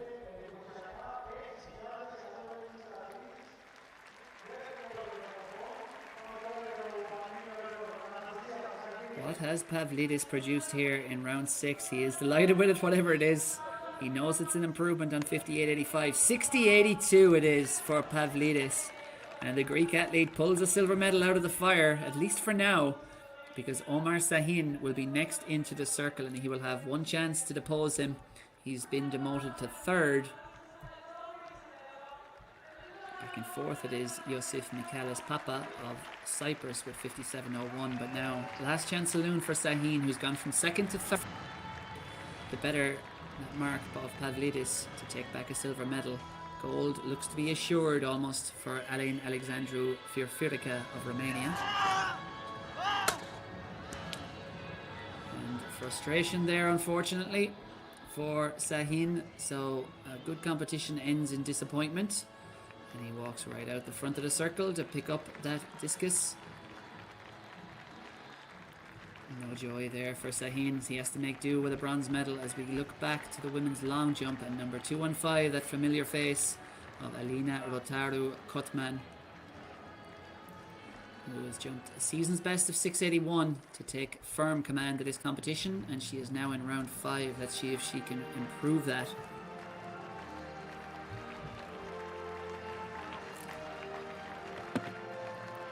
Looked good on the board and looked good in the air as well. I'm not sure it's going to be an improvement on that 6.81, but it's not far off. It looks perhaps in the 6.65, 6.70 range again, and yeah, that is perfect on the board. You could not walk up and plant your foot any better than that. So Rotaru Kotman has shown her class here, and as she looks towards the World Championships in September, she will be doing so with a gold medal in her back pocket. I suspect it's 6.66 there in round 5 for Rotaru Kotman. So no improvement, but great consistency yet again. That is 4 jumps over 6.60, 2 over 6.70, and of course the 1 over 6.80 as we go back to the men's discus, where this is the final attempt of Alin Alexandru Firfirica, the champion. 63 meters was hit. 63 meters 15 centimeters was his best throw, and as you can see, that is no improvement, and it has just come onto the system as 60.68. So Firfirica takes the gold, and a brilliant win it was by the Romanian.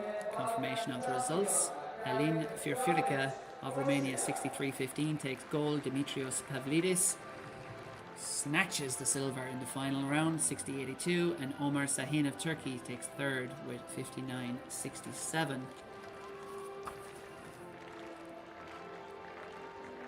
And Firfirica has won gold at the Balkan Championships 5 times before, so that is number 6.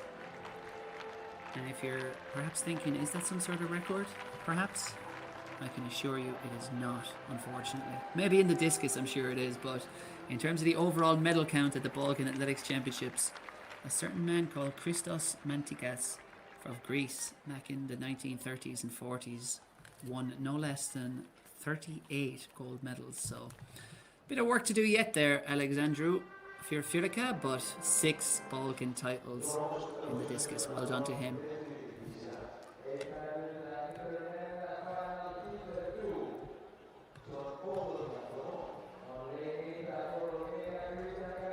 So back on track for the second section of the men's 800 meters, and going on the outside, Christian Gabriel Voicu of Romania. And I expect that this heat will be quicker.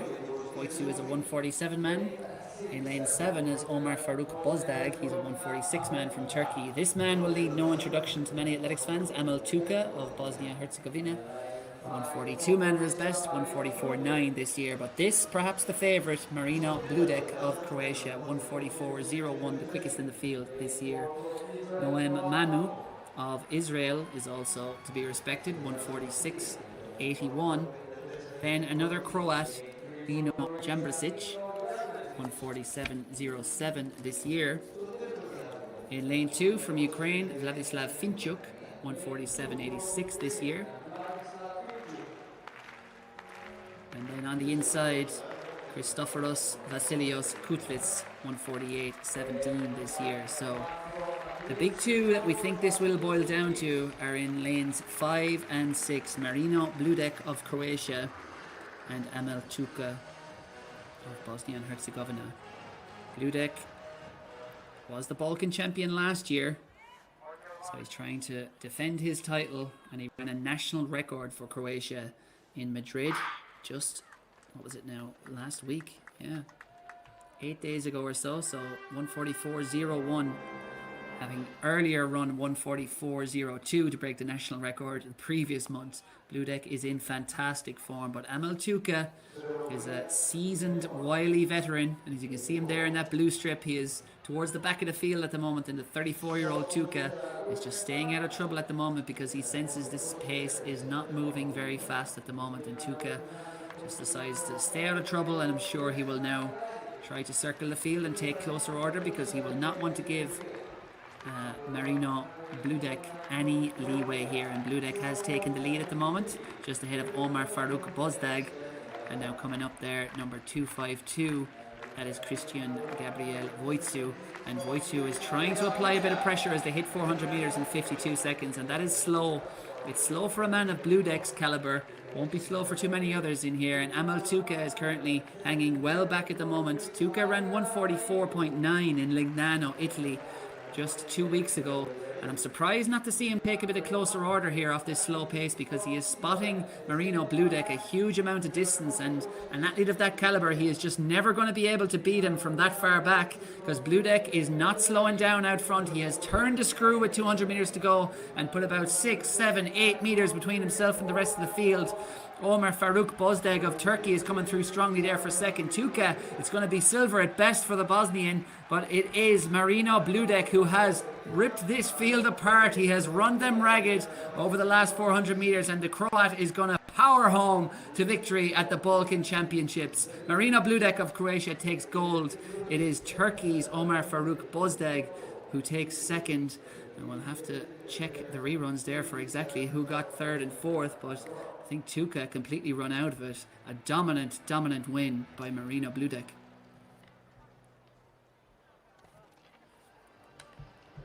.145 on the clock. Yeah, it was Nino Jembrasic, I think, who managed to get a hold on there. No, it was Chuka, I think, coming through. Chuka came around Jembrasic to take the silver medal. And it is, or sorry, to take the bronze medal. The silver went to Turkey and Omar Farouk Bozdag. It was a captivating edition of the men's 800 meters at the Balkan Championships, and no doubt about the winner. As we go back to Filipa Futopoulou, her final attempt, she's currently in second position in this women's long jump, but she needs 681, a big ask to try and catch Alina Rotaru Kotman. That won't do it, unfortunately, but it has been a very good competition for the Cypriot. 665 in the second round. That is going to be good enough for a silver medal. The bronze medalist, Ramona Elena Verman of Romania, passed her final attempt, so 663 for her. Fotopoulou, assuming that is no improvement, which it didn't look like, will finish in second. Silver medal goes to Cyprus. And then the gold will be heading to Romania in the form of Alina Rotaru Kotman, as we see 642 there, so no improvement, but superb silver medal for the Cypriot. And gold is going to this woman, Alina Rotaru Kotman, who has really been the star here, and would have been brilliant to see Ivana Spanovic turn out again, but just feeling a bit of soreness after her triple jump exertions yesterday.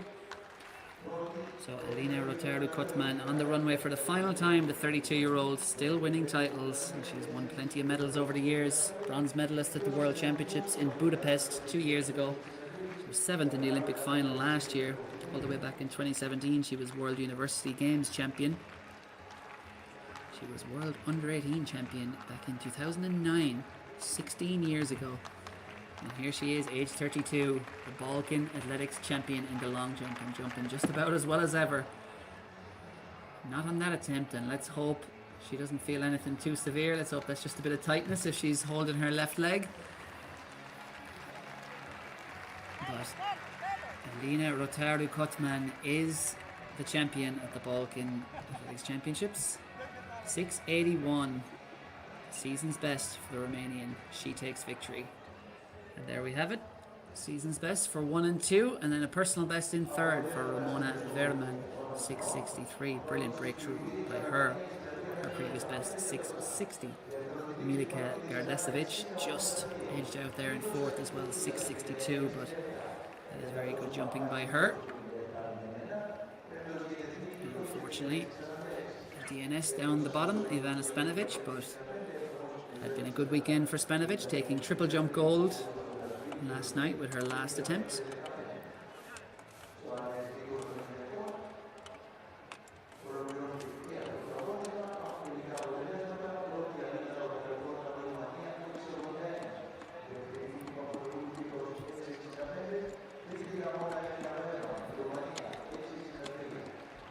So that was the women's long jump.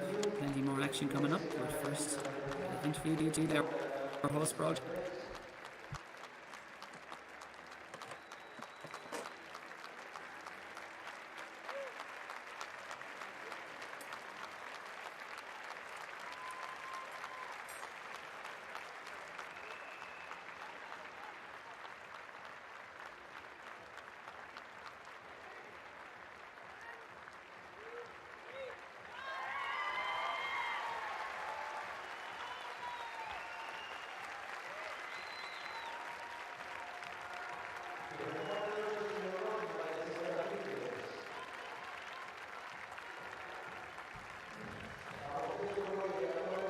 So the men's pole vault will be getting underway.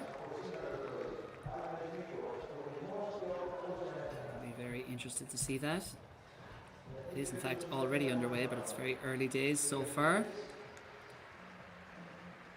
very keen to see Emmanuel Corrales, the overwhelming favourite, and he is present and correct and declared for the men's pole vault. But now we'll look back at that brilliant breakthrough by Anastasia Dragomirova, 6,163. We saw her scream after she reached the finish, and she saw the time she had run in the 800. She knew what that tabulated to for the heptathlon, and that is a massive, massive personal best for her. She adds over 100 points, 109 points to her previous heptathlon best, which, need I remind you, was just done in the last 10 days or so to finish fourth at the European Under-23. So a brilliant breakthrough on home turf for Anastasia Dragomirova. She takes victory in that senior heptathlon. And a bright, bright future ahead for the 22-year-old.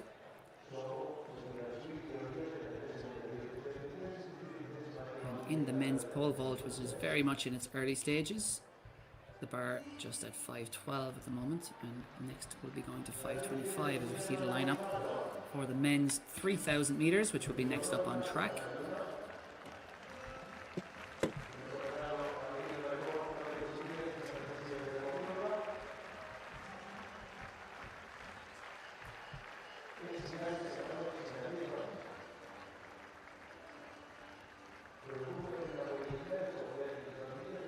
Starting to build in that home straight.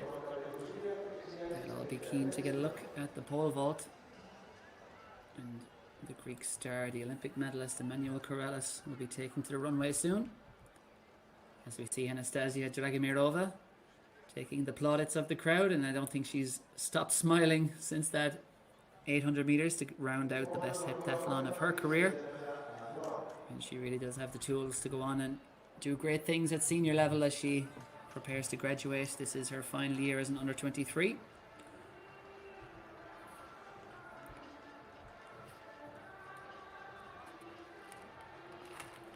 So here we are for the men's 3,000 meters. That is Jervan Mrkric, who is below 8 minutes just once, 7:59.80. Good for Slovenia's Jan Kalj there. He was in action yesterday. The tall athlete there is Ivan Andreev of Bulgaria. He's an 8:22 man. Uros Gutic there of Bosnia and Herzegovina. He's 8:16 at his best. There is Ivo Balabanov, who was in action, of course, yesterday in the 5,000 meters. He won silver, second from right. He's a 7:57 man at his best for 3,000 meters. And then on the inside from Greece, Andreas Georgiou, who paper should here because his best is just 37. So there are a number of sub 8 minute men. In fact, yes, there's 3 sub 8 minute men in the field. One of them is Christian. And we see a very fast start there by Jan Kokalj of Slovenia. And this can make sense sometimes when it's going to be tactical to just really drill the first 100, 200, because you can see there what he's done is he's forced the others to do a decision. They're going to be going uncomfortably fast to go with him. And it puts big pressure on them to run the first lap very hard. But now they are benefiting, of course, from the slipstream. Even just the psychological benefit of it. And Yervand Merkrichin is in second place and is keeping tabs at the moment. And indeed, Bulgaria's Ivan Andreev, it is Ivo Balabanov is keeping close order there as well as they approach 400 meters here, and it is fast. It is fast for athletes of this caliber, that's for sure. It's not too far outside 60 seconds. And you can see it is proving effective at the moment. So Jan Kokalj, who has a best of 8:10 for this distance. And Yervand Merkrichin of Armenia is leading the pack at the moment in second, but the entire rest of the pack is all bunched together. And Jan Kokalj is running this very strong from the front. He was 4th in the 5,000 meters yesterday, and it looks like he's going to get rich or die trying here in the men's 3,000 meters, because he has moved all in really in the first kilometer, and he has said to the others, catch me if you can. But he is an athlete who's good enough to stay out there. They're going to have to come and get him as we look back to the women's shot put.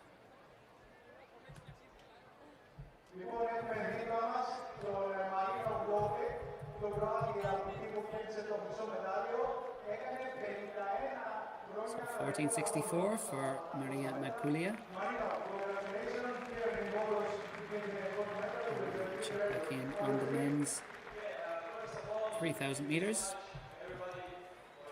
Tell you that we're in round 1 of the women's shot put, and it's Olga Golodna of Ukraine leading the way, ahead of Emil Dareli of Turkey, both just over 16 meters. So this gap is really starting to extend now by Jan Kokalj, and it's kind of decision time for the others. Pace is not extreme. You see their kilometer in about 2:42, so that's outside 8-minute pace. 2:40 a kilometer works out to 8 minutes, so it's around about the 8:05 pace. There are men in behind who are well able to go with this. And Jan Kokalj has essentially just said, I'm going to go out and try and run a personal best. And if there's anyone with me, they're with me. And right now there is no one with him. And it looks like Ivo Balabanov, who is a 7:57 man, has decided that he's going to have to start getting to work in behind, because they are now 3 laps into this race, 4.5 to go. As they approach the halfway point, they will want to start eating into that advantage. Now the advantage for the men in behind is they can start working together.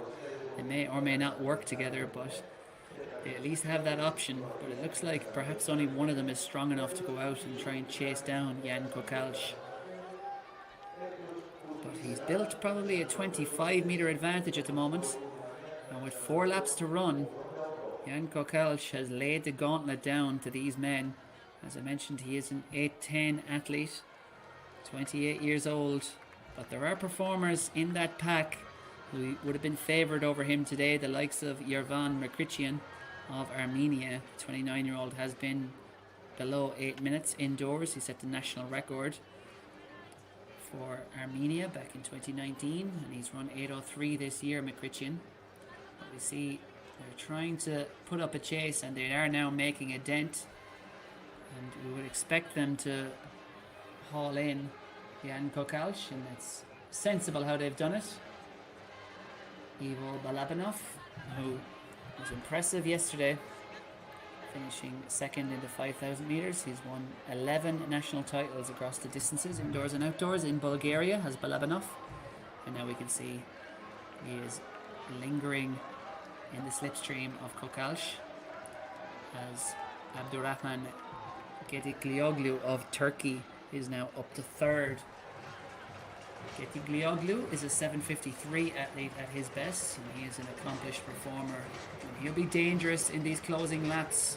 Will Gediklioglu, 27 years old. He was 6th in the 1500 meters yesterday in Volos, but crucially, 3:38 personal best over 1500 meters about 3 weeks ago in Ordizia in Spain. And that is the kind of pace that could be very, very useful here over the coming 2.5 laps. They're now approaching 2 kilometers, and you can see the pace has just slowed slightly.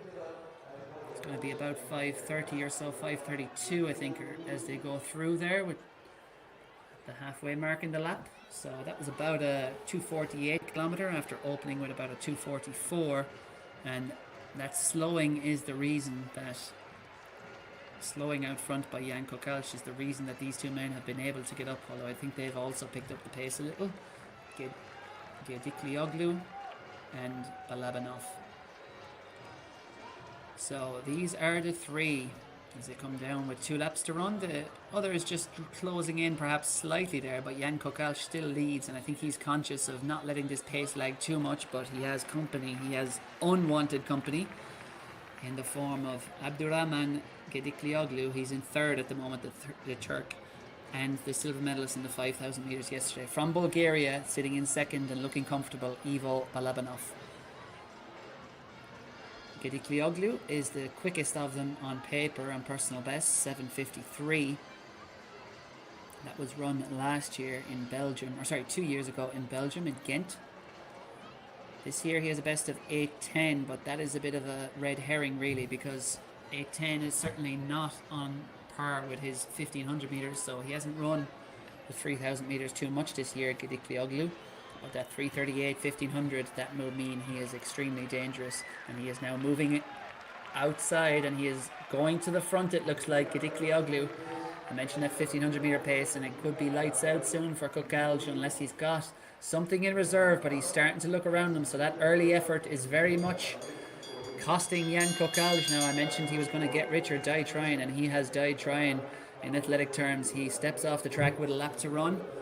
No medal there for the Slovenian, unfortunately, but now it's left to Abdurrahman Gediklioglu out front, just ahead of Ivan Balabanov, and then it is the 2 Greek athletes, Orpheas Yanoi and Andreas Georgiou, who are running the races of their lives here, because they are going with men who are so much quicker than them on personal bests, and they are making a great fist of it. They look like they're going to be rewarded with a medal as they come up with less than 200 meters to run. It is the Turk Abdurrahman Gediklioglu who has the lead ahead of Balabanov, but there is a flying finish here back in third at the moment from Yervan Merkrichian of Armenia. He's up to third, but Gediklioglu now goes for the afterburners and he streaks clear here. Balabanov is trying his best to go with him, but he can't do it.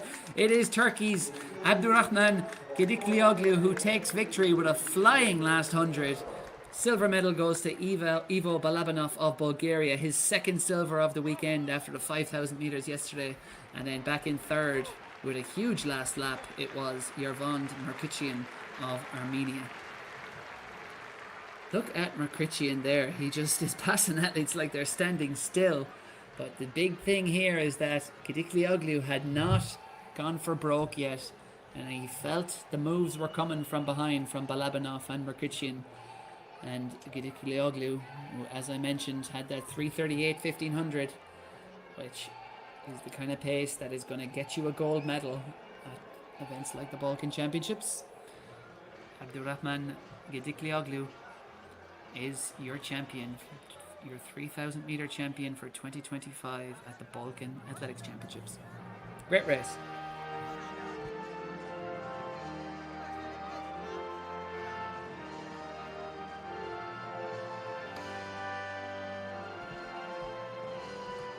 In the men's pole vault,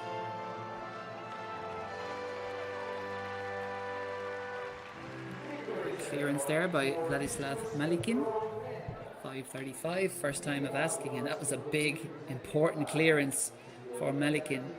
because he failed twice at 5:25, and then he said enough of this, and he passed, and he took his third attempt at the more difficult height of 5:35. But sometimes athletes, as they move up the heights, can be more comfortable on the poles they're more used to. So perhaps just switching his pole there in between. But Malikian, either way, third attempt. First actually at 5:35, but third attempt overall, and he gets it. And it was a must make. And we look now at Alexander Unofriev, who went clear at 5:12. This is him at 5:35, and it's a failure, unfortunately, for Unofriev.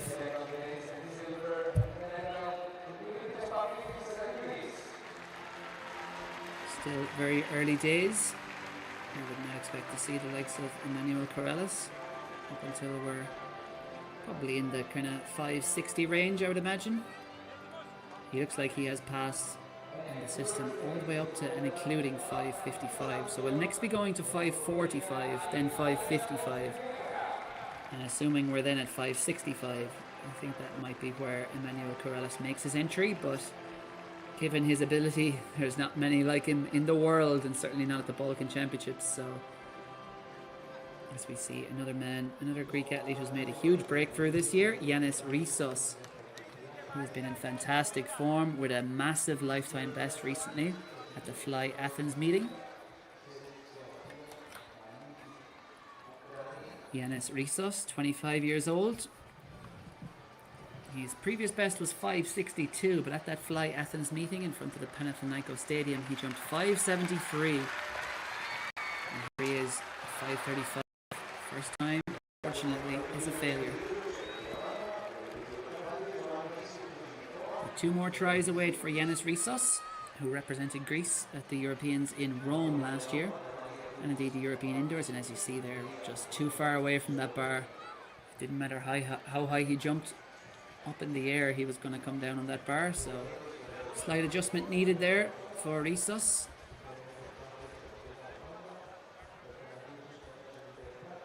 And currently the leader of the pole vault is Ricardo Klotz of Austria, who is over 5:12 and 5:35 at the first time of asking.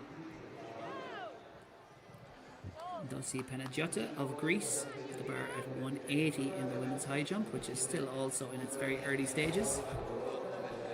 I'll very much be keen to see how Angelina Topic fares.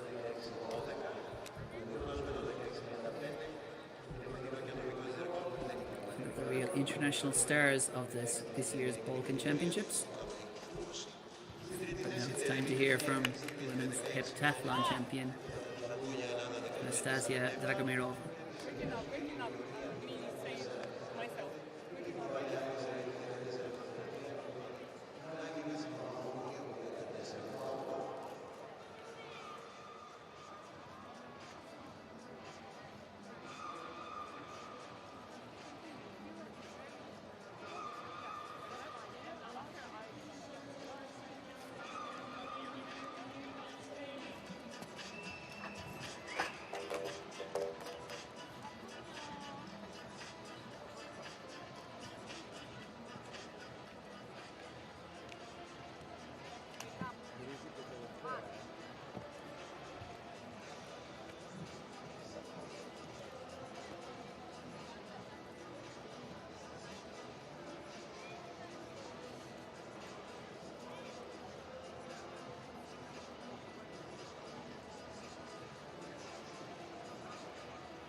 Well, I don't know what she was saying, but she certainly looks happy. Anastasia Dragomirova with a 109-point personal best, I think it was, in the women's heptathlon. Brilliant performance by her to take victory.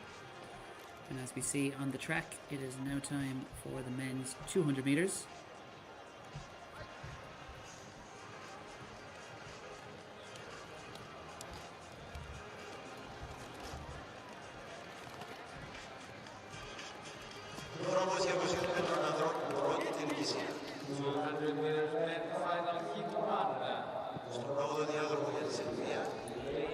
So in this men's 200 meters, we're going to have 3 sections of the final. And this should, on paper, be the slowest of them. Bosko Kijanovic will go in lane 8. He's a 21.71 man this year, but 20.70 at his best. Lane 7, Paisios Dimitriades of Cyprus, who's run 21.29 this year. Dmitrio Kravets of Ukraine, we saw him in lane 6 there, 21.24. He's the quickest this year in the field. Followed by Ivan Galasko of Moldova, 21.41 man this year. This is Marko Alekovsky of Macedonia, North Macedonia, 21.71 this year. Followed by Bosnia and Herzegovina's Ermin Beganovic. And then on the inside from Kosovo, Granit Ahmet.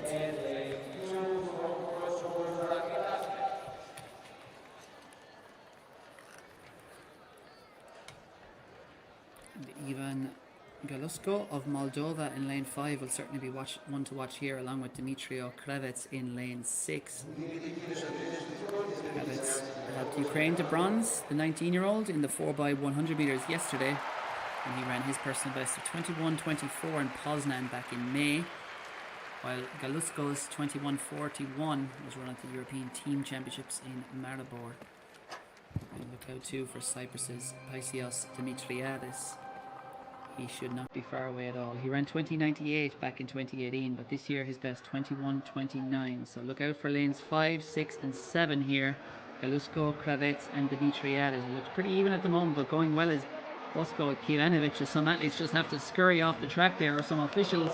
But it looks like Kijanovic is leading in the outside lane at the moment, but now Kravets is coming back at him. Kravets versus Kijanovic. It's going to be Bosko Kijanovic to the line. Takes victory in the first heat of this men's 200 meter final, just outside 21 seconds. That is a brilliant run by Kijanovic. Cameraman is following the Ukrainian, but it was certainly the Serbian who came home in front there. We'll await the official result, and a reminder that there are 3 sections of this men's 200 meter final. As we'll see there, Kijanovic, who just 21.71 this year for 200 meters, but saw him in action yesterday as well. And he's in fine form, getting back towards his best. Mentioned his best was a few years ago. A brilliant run there by Bosko Kijanovic.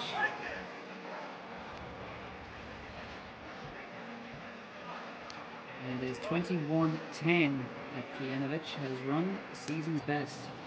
Personal best in second then for Dmitrio Kravets of Ukraine. And then Paisios Dimitriades of Cyprus takes third, 21.46, followed by Ivan Galusko of Moldova, 21.57. And a PB there, 3 PBs in fact, for Marko Alekovsky, 21.61, Granit Ahmet, 22.36, and Ermin Beganovic, 5th, 6th and 7th, 3 personal bests, and also in second with Dmitrio Kravets, as we see Yanis Rissos here, his first attempt at 5.55. It's funny how at the higher heights they almost make it look easier. Yanis Rissos, impressive there, over 5.55, clears it at the first time of asking.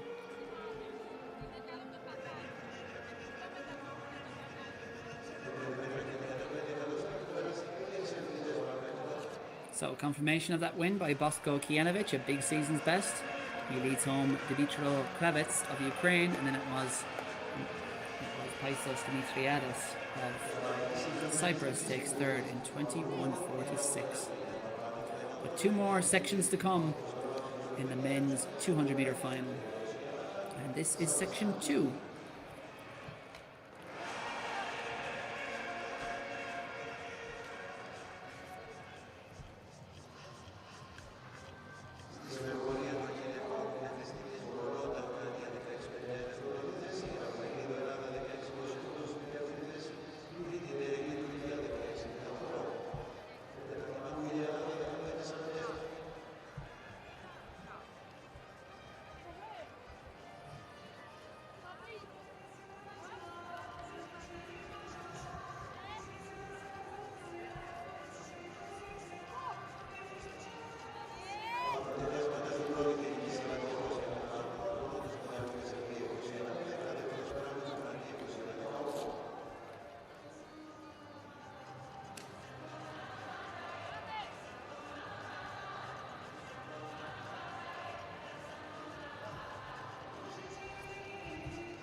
Quick time out there for a chat with the president of the Greek Athletics Federation.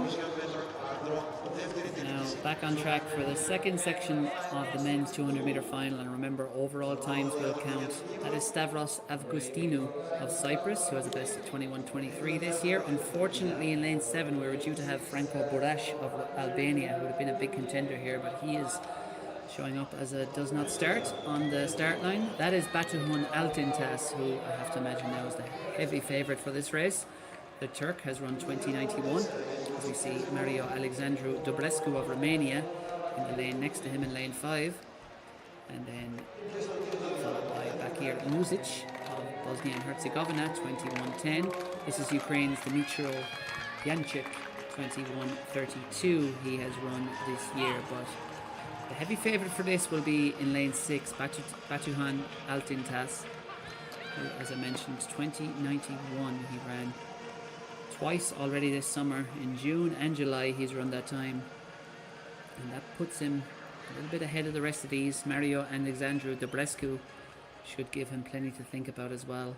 Bakir Muzic as well in lane 4 and 5, but he will be chasing, no doubt, Batuhan Altintas of Turkey. The full lineup from the inside: lane 3, Dmitro Yanchik of Ukraine; lane 4, Bakir Muzic of Bosnia and Herzegovina; lane 5, Mario Alexandru Dobrescu of Romania; lane 6, Batuhan Altintas of Turkey; and lane 8, Stavros Avgostinou of Cyprus.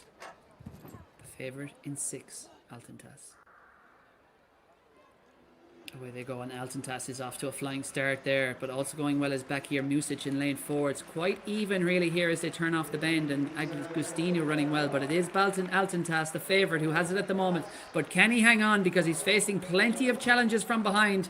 But Batuhan Altintas is just too good. He streaks up to the line, dips under 21 seconds. Batuhan Altintas, very close to his personal best there. We'll wait for official confirmation. Takes victory. And then it was quite close in second, Stavros Avgostinou on the outside, Mario Alexandru Dobrescu in 5, and Bakir Muzic in 4. All very close, and also coming up well there on the very inside, Dmitro Yanchik. So very little between them in the battle for second, but it was Dobrescu coming through there in lane 5 ahead of Muzic, and then it was Avgostinou in 4th on the outside. But no doubt about the winner. He already had the zip down in celebration on that Turkish fest. Batuhan Altintas takes the victory.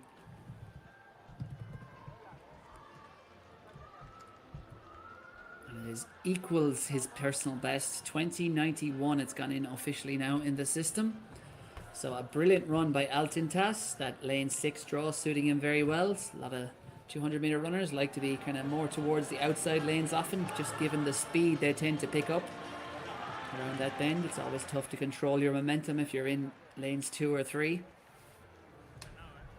But back now to the women's high jump, and just to round up that result in the second section of the men's 200 meter final, Batuhan Altintas 20:91 PB. As we look at Tatiana Gusin, second attempt for her at 183.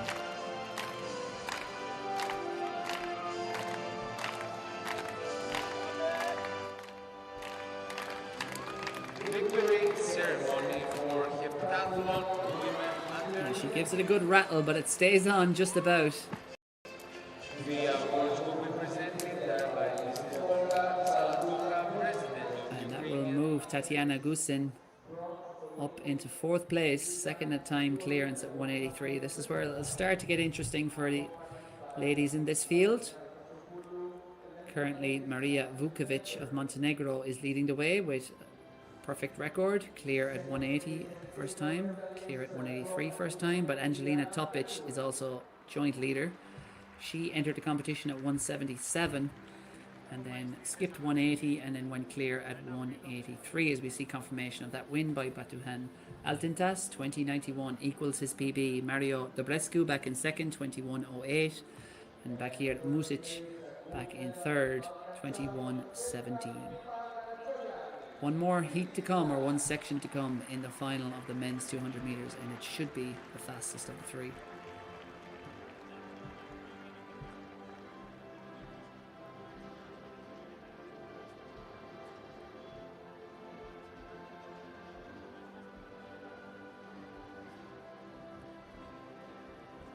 So here is the lineup for the third and final section in the men's 200 meter final. And there is plenty of talented athletes in this field. 2091 is the mark they have to beat, and that will not be all that easy. But all these men have run under 2091 in the past.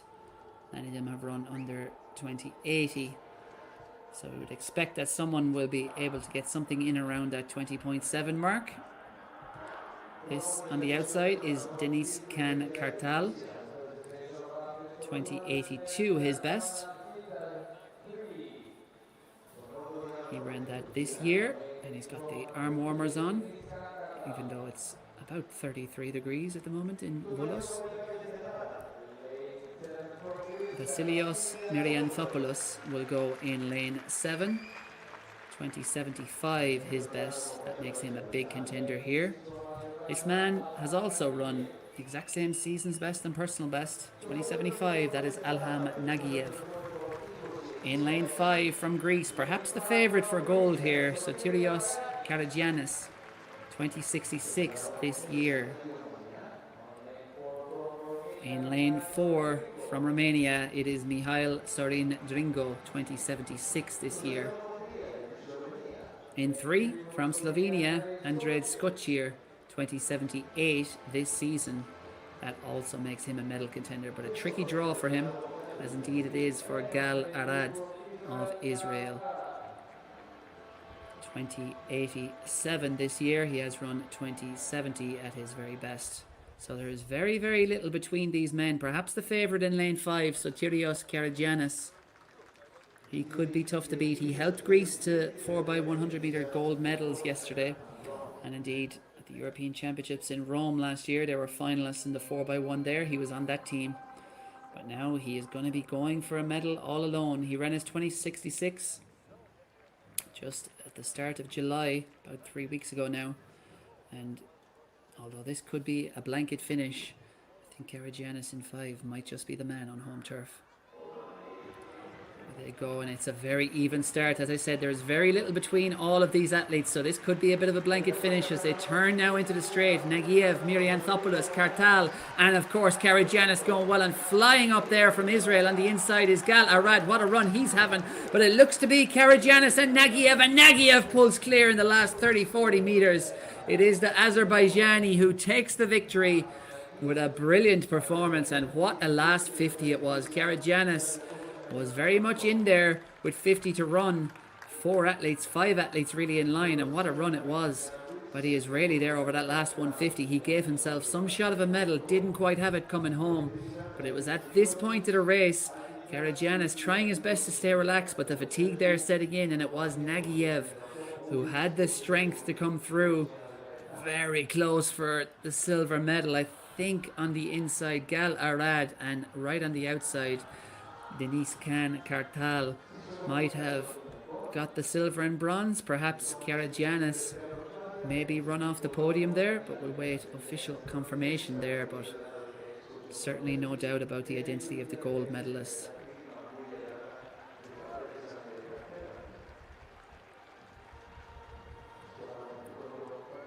And 2071 on the clock, so I did mention that plenty men in that 20.7, 20.8 region, and looks like all 3 medalists there will have run quicker than the time from the second section. So the 3 medalists will come from that race. As we check back in on the women's high jump, where Maria Vukovic is leading with that clearance of 185, and here is Tatiana Gusin, her first attempt at 185 for the Greek athlete. And Angelina Topic will soon be in action as well. Any stars who are, or any athletics fans who are tuning in to watch the Serbian star. But it's still quite early days in the women's high jump, the bar at 185. I've no doubt that Topic will be going somewhere into the 190s today. As you can see, darkness has fully fallen in Volos as Gusin goes clear. First time she goes over 185, having needed 2 tries to get over 183, but she is very much back on track and going well.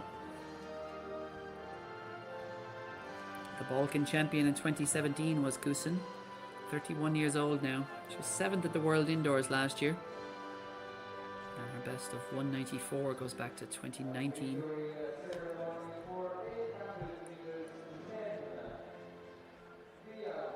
So I can tell you it was 2070 officially in that men's 200 meters for Nagiev. So that is a personal best for the Azerbaijani athlete. And a season's best in second on that brilliant run from lane 2 by Gal Arad of Israel, 28.0. And then it was indeed Deniz Kan Kartal of Turkey who flashed home on the outside, 20.84, to just about deny Vasilios Myrianthopoulos of Greece. 20.85 for him, and I mentioned the blanket finish. Less than 100th of a second between 3rd, 4th and 5th. Myrianthopoulos in 4th, and then Sotirios Karagiannis, 20.85, also in 5th. Just 0.03 of a second between them.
Next up on track, looks like that interview with the European Athletics President, Dobromir Karamanov, is at an end. And next up, it's going to be the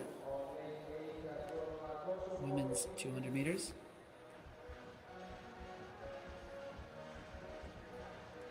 And in the women's 200 meters, we will also have 3 races. Start on the outside there with Emin Yanusi of Kosovo, 27.64 her best. Then it is Anna Sokatsi of Georgia, 25.89 her best. Next, Lika Karchilava of Georgia, 25.44 her quickest, 25.66 this year. This is Ilyana Bikiri of Albania, 25.51 this season. And from Moldova, Madalina Kulea, we saw her in action yesterday, 25.76 her best. She was 3rd in the 400 meters yesterday in the middle section, so didn't quite get a medal overall, but a good run, 54.77. Kulea on the inside, and she'll now be testing her speed from lane 4 here. So this could be a very close race. 4 athletes in here who have run 25 seconds. Lane 4, Madalina Kulea of Moldova. Lane 5, Ilyana Bikiri of Albania. Lane 6, Lika Karchilava of Georgia. Lane 7, Anna Sokatsi of Georgia. And lane 8, Emina Yanusi of Kosovo. Away they go, and it is quite an even start. It is the outside lanes, and it looks like Karchilava of Georgia has the lead now as they turn off the bend. Karchilava has run a brilliant first 100 there. Can she hold this together? It looks like Ilyana Bikiri of Albania is starting to come back at her, and Kulea using that 400 meter strength on the inside too. But at the moment it is Karchilava holding on for dear life, but here comes the charge from Ilyana Bikiri, and Bikiri gets it. 25.03 unofficially. Ilyana Bikiri, that looks like a big personal best. if it's wind legal, which I think it will be because the wind has very much died down. And what a final 50 that was from Ilyana Bekiri. So we see there Lika Karchilava of Georgia had the lead at this point, had run a brilliant 150, but Bekiri was just dogged there. You can see the effort on her face the whole way. She's holding her technique, holding her form, and maintaining her speed, best of all, to take victory. Ilyana Bekiri takes the win in the first section of the women's 200 meter final, and it was indeed a personal best, 25.02 officially, 0.7 the wind. Lika Karchilava takes second, 25.09 PB, and also a PB in third for Madalina Collet, 25.28. As we see the high jump Busic Savaskan, one of the big contenders here, has unfortunately bowed out. A third time failure for the Turkish athlete. And that is the end of her competition, and she would have been very fancied to go well in this. So that is quite a surprise to see Savaskan bow out with a third time failure at 185. She's currently down in 6th position, and that, unfortunately for her, is where she will finish.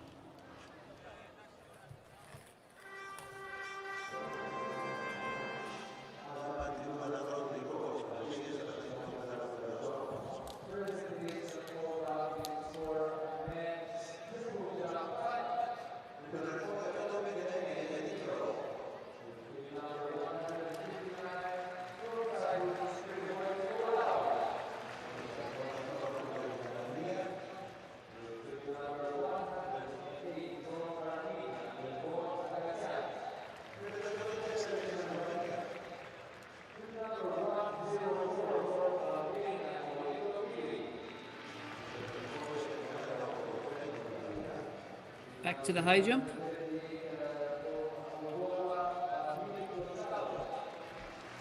The bar at 185. And Dosi Panagiotta. Sorry, Panagiotta Dosi. Now ready to take her first attempt at 187. So it's over and out at 185. Bar creeping up, and Angelina Topic has passed at 185, so we'll see if she enters the competition at 187, but for now, no joy there for Dosi, first time failure at 187.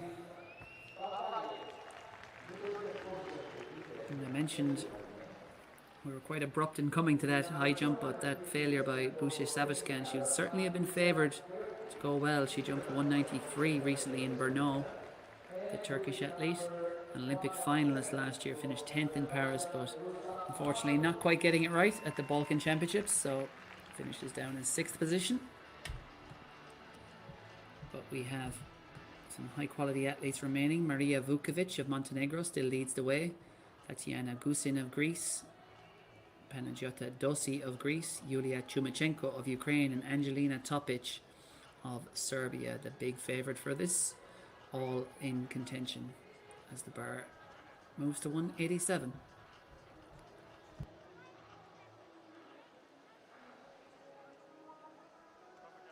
Next up on track, it's going to be the second section of the women's 200 meter final, and a reminder that they are getting quicker on seedings, so we would expect perhaps this to be a little bit quicker. And we're going to be starting on the outside with one of the big contenders for this race, Magdalena Lindner of Austria. She will feature very strongly here, I am sure. She was the World University Games bronze medalist in 2023, second in the 100 metres yesterday at the Balkan Championships, so can she get another medal here? 23.45 her best. This is Lena Hribar of Slovenia, 23.78 she has run. And it is the woman better known as for the 400 meter exploits, Andreea Miklos of Romania, 23.62 is her best for 200 meters. She can also very much shift over the half lap as well. That is Andreea Savova of Bulgaria, 23.98 her best. And this is Thekla Alexandru of Cyprus, 24.26 her best for the distance. And on the inside, lane 3, Elif Polat of Turkey, 23.16 her personal best, but hasn't been below 24 seconds this year. So the full lineup from lane 3, Elif Polat of Turkey, lane 4, Thekla Alexandru of Cyprus, Lane 5, Andreea Savova of Bulgaria. Lane 6, Andreea Miklos of Romania. Lane 7, Lena Hribard of Slovenia. And lane 8, Magdalena Lindner of Austria.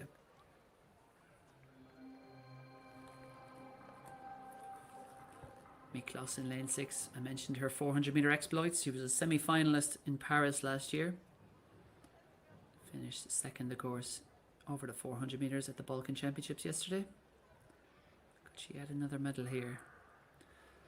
Away they go. And no surprise to see Lindner get an absolutely flying start there on the outside. She is utilising that outside lane to great effect, but expect Miklos to come back in the last 50 at her, and also going brilliantly there on the inside is Elif Polat of Turkey.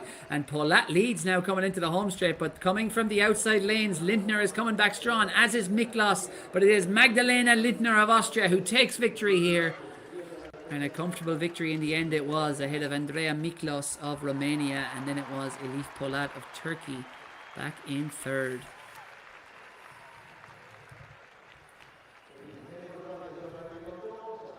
So that could well be, if confirmed, Magdalena Lindner's previous PB was 23:45, so we'll wait for the wind. That looks like it could be a lifetime best for Magdalena Lindner from that outside lane. What a run it was from Polat on the inside, especially over that first 100. She really did put herself into it, and she fooled the cameraman as well, because the camera was focused on her, the head-on camera. 23:43 it is now officially, so that is a personal best for Magdalena Lindner.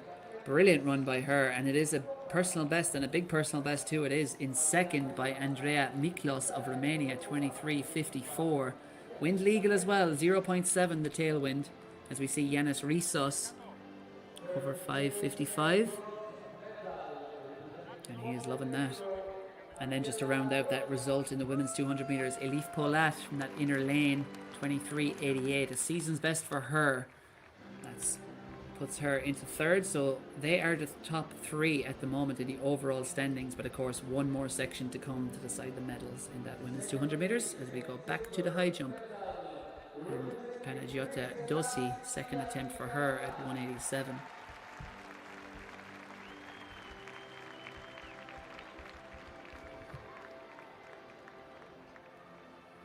It was a good try, but didn't quite have the height ultimately, Dossi.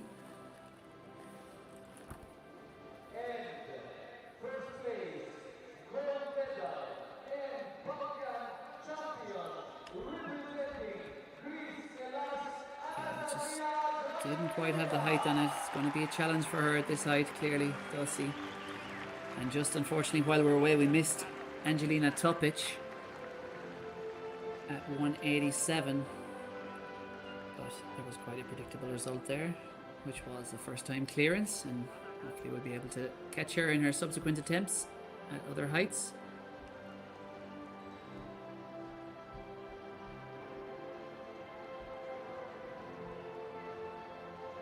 We're underway in the men's triple jump. Enes Kartsios.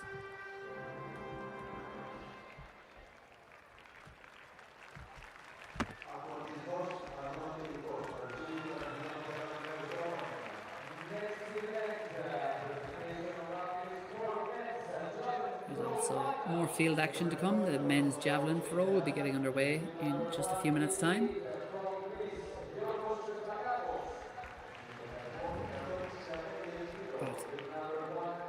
Garcios with some effort there in what looks around the 15-meter range.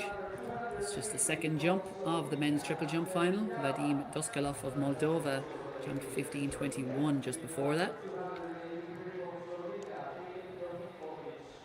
There is 15:82 for Kartsidis.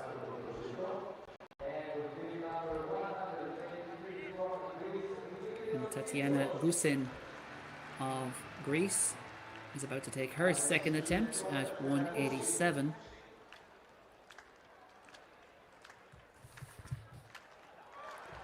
Gusin, as I mentioned, the Balkan Championships gold medalist in 2017. Fortunately there, a second time failure for the 31-year-old who's won 7 national titles in total.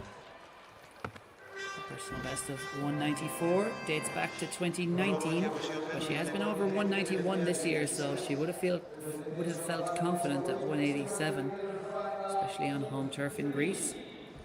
But now it's time to focus back on the track because we're looking at the third and final section of the women's 200 meters.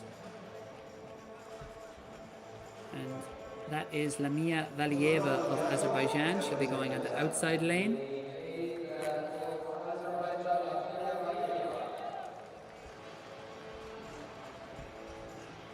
She is a 23.58 athlete at her best. In lane 7 from Greece, Dimitra Tsukala, 22.97 is her best. She will have eyes on a medal here on home turf for sure. In lane 6 from Cyprus, Olivia Fotopoulou, 22.90 this year, but she has run 22.65 in the past. And a big contender for a medal as well, Poloniki Emanuelidou of Greece, 22.97 this year. 22.84 is her best this year. This is Kristin Radukanova of Bulgaria, 23.55 she has run at her best. That was this year. And lane 3, Tamara Miljutinovic, 23.57 is her best. And then we are missing an athlete who is due to be in the lineup, which is Xenia Berki. So the full lineup, we're starting in lane 3. Tamara Milutinovic, it goes in 3 for Serbia. In lane 4 for Bulgaria, Kristin Radukanova. In lane 5 for Greece, Poloniki Emanuelidou. Lane 6 for Cyprus, Olivia Fotopoulou.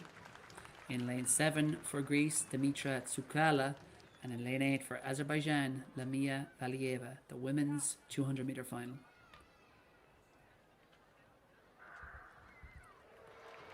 Away they go. Very good start there by Tsukala in lane 7. She is eating up the stagger on Valieva outside her, but now Fotopoulou from Cyprus coming through there in lane 6 and also going well. Emanuelidou of Greece. Very close between Emanuelidou and moment it is Greece versus Cyprus here for gold. Who's going to get it? It's going to be I think. Poloniki Emanuelidou ekes the victory at the end.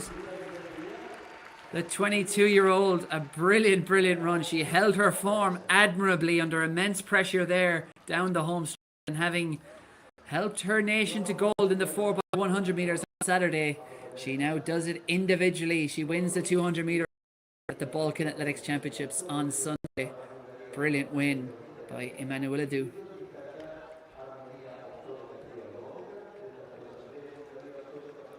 Olivia Fotopoulou certainly put it up to her. Fotopoulou competed at the World Champs in Budapest 2 years ago. She ran 22.65 there. So they were well matched up. And Tsukala, as well as a 22.9 athlete at her best, who has run at World and European Championships in the past. And it is confirmed 23.01 now for Poloniki Emanuelidou. So not too far off her season's best of 22.97.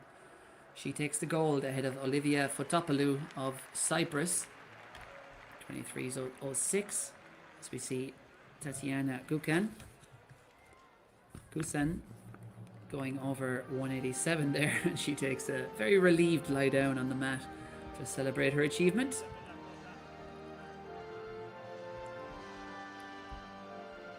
Tatiana Gusan, that was her third and final attempt.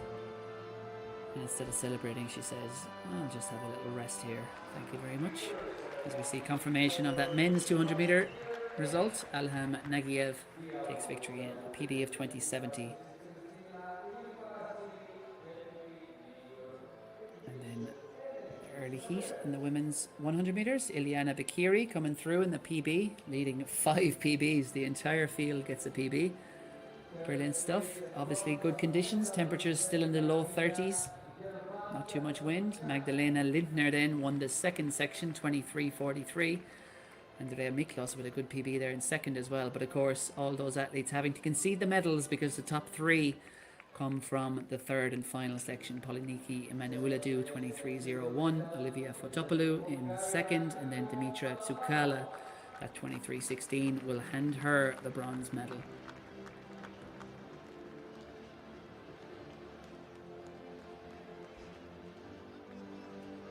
So Panagiota Dossi has bowed out of the women's high jump, a third time failure, which means that as the bar moves now to 189, just 4 athletes remain. Tatiana Gusan of Greece, Yulia Chumachenko of Ukraine, Angelina Topic of Serbia, and Maria Vukovic of Montenegro. And we see Topic just waiting around there. The bar now at 189, so things are going to be getting quite interesting. And now Tatiana Gusan, having cleared 187 at the third attempt. Let's see if she can do it now at 189. As I mentioned, she has been over 191 already this summer, so this is well within her grasp. And good to see Topic clapping along there with the crowd, supporting a woman who is her rival in the battle for gold at the Balkan Championships. So Tatiana Gusan, 189 not to be, unfortunately. But 2 more attempts await if needed for Gusan.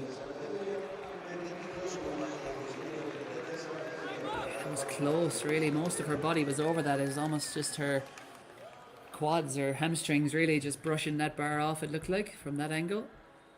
But a very good attempt there by Gusan, and certainly within her wheelhouse if she gets things right.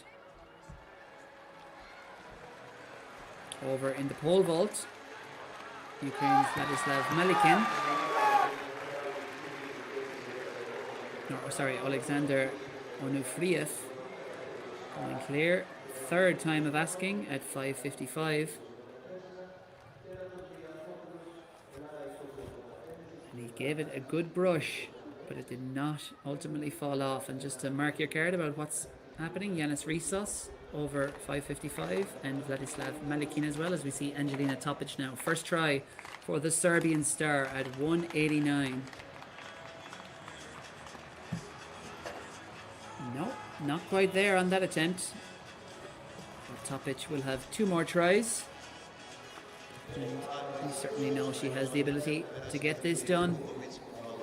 She jumped her national record of 198 last year in Marrakesh. Her best this year is 195. She cleared that to win European Under-23 title in the last fortnight. And Topic really is incredibly talented athlete. She's a very good long jumper as well. She's a 6'58" long jumper. She could easily be world class in that as well if she decided to go down that path. But of course, she is already winning medals as a senior at the age of just 20. And I think she was only 17 when she won a European bronze medal back in Munich 3.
Tired but smiling athletes as we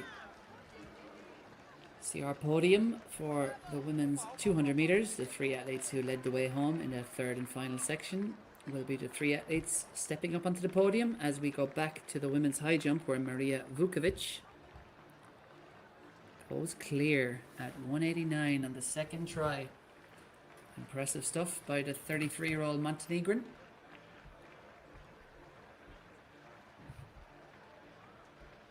And now we see the lineup for the men's decathlon 1500 metres. It's been an exhausting 2 days for these men. And they will now have to run 3 3/4 laps in 30-something degree temperatures. About 32 degrees, 33 degrees at the moment in Volos. And just to confirm, Marija Vukovic has now jumped into the lead in that women's high jump with that clearance. Jelena Topic with her first time failures in second. Yulia Chumachenko, 2 failures, back in third. And Tatiana Gusan is currently in fourth. She needs this. It's her second attempt at 189 for Gusan. Oh, that was better. That was definitely better. And you could see the way she reacted when she hit that match. She turned around and looked up in hope and perhaps a bit of expectation that that bar had in fact stayed on. But unfortunately, the bad news came. The bar dropped and Tatiana Gusan has just 1 attempt remaining at 189 to stay in this competition.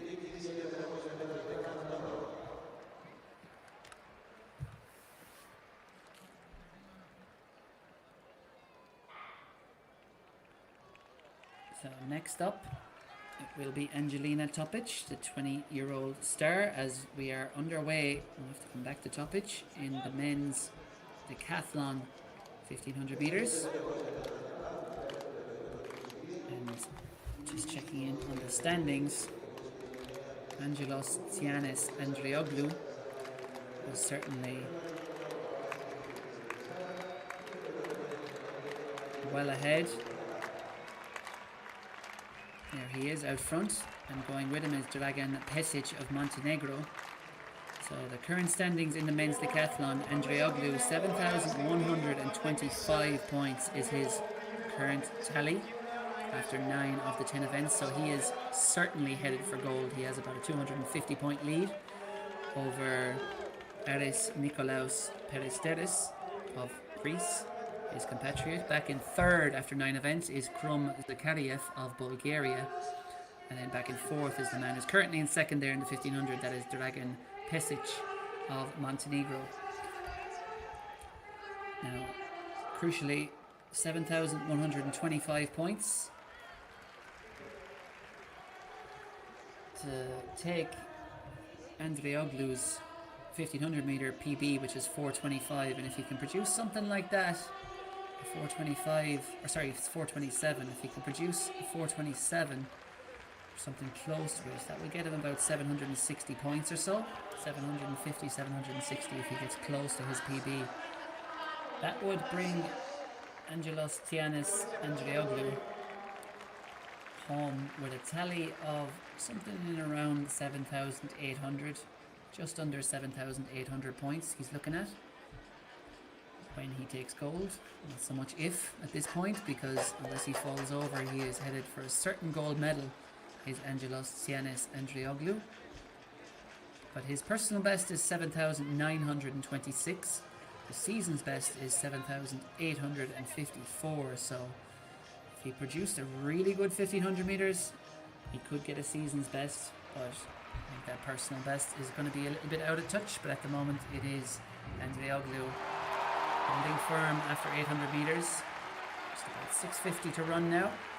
And Dragan Pesic of Montenegro just takes the advantage and starts to push on. And if anything, I think Andreoglou will be quite pleased about that. He now has someone to chase, someone to lock onto. It is tough to run a 1500 meters on the front on your own, as Jakob Ingebrigtsen learned so cruelly in Paris last year. And Angelos Tsianis Andreoglou will be quite pleased that he has Pesic now to chase over the final 500 meters, and he just allows him to almost mentally switch off. There is, of course, a bit of a slipstream effect as well. Running behind someone saves the effect on the drag, but it's probably just as much psychological, just being able to switch off your brain a little and just hang tight with someone rather than having to set the pace yourself. It's always a little bit easier, and it is a little bit easier now for Andreoglu as he goes through in about 3:20 or so. So maybe he can produce something in around a 67 here. Could be a big ask on very tired legs, but he is kicking it in hard. Angelos Tsianis Andreoglu, I think he senses he can get a 1500 meter PB here. His previous 1500 meter PB is in fact 4:24, which he ran in Izmir last year. And there's a bit of pride at stake as well, I'm sure, between these two men, even though there's oceans between them in the standings at the moment. But pride always matters. And at the moment, Angelos Tsianis Andreoglu is kicking it in hard, but he has unwanted company in the form of Dragan Pesic of Montenegro, who is going for broke out into lane 2, that lane of high hopes, trying to run down Andreoglu. And Andreoglu does not want to give it up. He wants to lead this 1500 meter home as he takes the gold, but he's going to have to settle for second in the 1500. But he takes gold overall. Angelos Tsianis Andreoglu. Big kick from Dragan Pesic. That carries him to victory in the 1500 meters. We'll see if it's good enough for a medal, because the gap is quite yawning back to the others. But in fact, Pesic almost certainly will not get a medal, because he's got 500 points to make up on the third place athlete, who was Krum Zakariev of Bulgaria. Looks like silver and bronze should be settled as well, because there's 500 points between Zakariev and Aris Nikolaos Peristides. So the positions will stay as they were in the final event of the men's decathlon. And we look over to the pole vault, and our first sight, and the atmosphere has kicked up a major notch to welcome the Olympic medalist, the national icon in Greece, Emmanuel Karalis. Look at the airtime he gave that. You would expect it from a man of his caliber. But Emmanuel Karalis soars over 5:65 and straight into the lead in this competition at the first time of asking. And the crowd goes wild. Look at the air on that. He had at least 20 centimeters on that. And you can be sure he'll have some bigger poles in his bag alongside the track to call on if needed, because he may well be looking at something in the 6 meter range again. Karalis has already had a big summer. He's been over 6 meters already at Fly Athens. He likes to put on a show for his home crowd. He's one of the members of the organising committee of that Fly Athens meet, put on by his family. As we look back to the women's high jump, and that is unfortunately another failure for Tatiana Gusan. Good attempt at 189, but she is over and out. And this was Maria Vukovic. She goes clear. She was clear at 189, but then a failure, of course, there at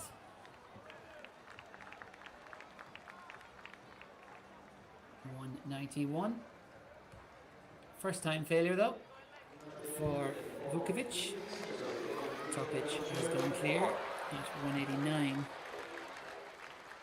And Yulia Chumachenko, 3-time failures at 189. So it's now down to 2 athletes, and they are locked together, both with 1 failure and both over 189.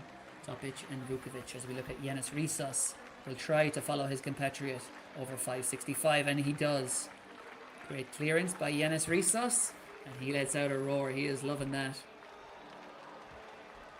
Brilliantly done.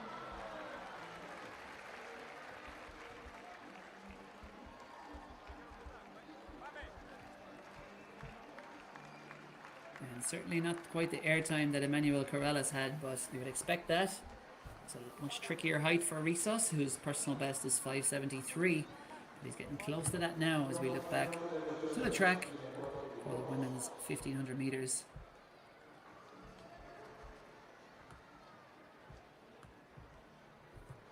And the favourite will be right down the bottom of that list. Dilek Koçak. There she is, from Turkey. Really a rising star of Turkish middle distance running. And it will be a considerable shock if any of these athletes manage to turn over. Koçak, has been putting in some really impressive performances recently, most notably at the European Under-23 Championships, where of course she took gold in the 1500 metres.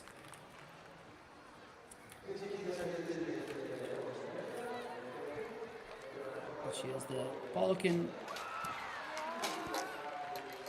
champion. Yesterday over 800 metres was Kocak. Led the race from start to finish, ran 2:01. She has run sub 2 already this year for 800 metres. And of course, I mentioned that European Under-23 title in Bergen just recently. 2 years ago, she also won the European Under-20 title over 1500 metres, but she's pretty much equally as good at 8 and 1500 metres as Kocak. She is a 4:06 athlete. She ran the Turkish Under-20 record last year in Izmir. I need to remind you, she is only 19 years old, Kocak. She is a big talent, and she is taking this one out fast. Give you the full lineup before we get too deep into the race. Going with her is Koriani Antti Kyriakopoulou of Greece, Lotta Luisa Seiler of Austria, Gina McNamara of Malta, Karawan Halabi Kablan of Israel, Juliana Rusu of Greece, Kristina Daniela Balan of Romania, Hanna Grabovsek of Slovenia, Anastasia Produkina of Ukraine, Redia Dauti of Albania, Michaela Botnari of Moldova, and finally Marie Sargisan of Armenia. So, as I mentioned, Kocak really is the class of the field. She's the only athlete in the field who has run below 4:10, so that makes sense why she is now taking it out, even though I mentioned about Inga Brigson and how difficult it is to win a championship 1500 metres from the front. But Kocak's superiority over this field based on past performances is such that she should be able to take this out and run them off their feet. However, it's easier said than done, and it's much easier to sit in the slipstream. And there are athletes in here who could, if Kocak is feeling any fatigue from yesterday's exertions, they could ruffle her feathers just a bit. But at the moment, Kocak is looking good, and it is Koriani Antti Kyriakopoulou, who is a 4:12 athlete, who's making a bold bid to go with her at the moment as they pass 800 metres in, I think it was about 2:13 or so. But Kocak at the moment is out front and all alone, and Kyriakopoulou, who has gone with her at the moment, she ran 4:12.71. That was her personal best at the European Team Championships in Madrid just last month. So she is in the form of her life. And remember, we are on Greek soil, and she is in front of a very vocal and supportive Greek crowd. And they'll be lending their support as she goes out now into the death zone of the 1500 metres, the final third. This is when it really does start to bite. And at the moment, Kocak has command, but Kyriakopoulou has not let her go at all. And this is a fast time they're on for here. It's 3:04 or so, 3:05 on the bell as they pass. Kyriakopoulou could be on to smash her personal best if she brings this home with the speed she's currently running at. But at the moment, Kocak has command out front, and I would expect Kocak to keep winding it up here and just keep putting the pressure on Kyriakopoulou. There's a long way back then to the athlete in third. It's probably 20 metres or so. Kyriakopoulou has been brave. She's been bold. She's gone with this. She is trying to win this race. She is trying to win a Balkan title on home soil in Volos. She is making a great fist of it at the moment, but Kocak, it would be a massive upset if Kocak were to lose this race, given her superiority over the field based on times, based on past medals. And it looks like Kocak is headed for the double. But perhaps Kyriakopoulou can spring a surprise, because she is still with her with 100 to go. And Kocak, who ran the 800 metres and won it yesterday, could be a little tired, but she looks to be pulling it out. Dilek Kocak of Turkey is headed for victory yet again. She's going to do the double. Victory yesterday over 800 metres. Victory here over 1500 metres. It is a golden streak for Dilek Kocak of Turkey. She takes victory ahead of Koriani Antti Kyriakopoulou. She doesn't look too pleased about that, but you can never turn down a gold medal. And Dilek Kocak has got yet another one, having won at the European Under-23s and already won a title at the Balkan Championships this weekend. She adds the 1500 metre title. She'll be running out of room on her mantelpiece back home at some point soon. And it was Karawan Halabi Kablan of Israel. It was the athlete coming through there for third. It was hard to just pick him out on that screen. But a big run for her, the Israeli, 4:16, her previous best. She must have been very close to that. But taking a seat and having a well-earned rest is Dilek Kocak.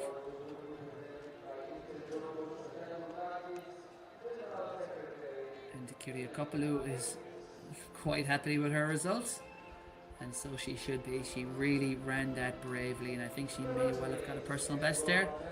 And I'm sure Kocak, when she looked at that lineup, will have thought, hopefully I can just make this a moderate effort and get the job done and win gold. But make no mistake, Kocak had to very much go to the well there to defeat Kyriakopoulou.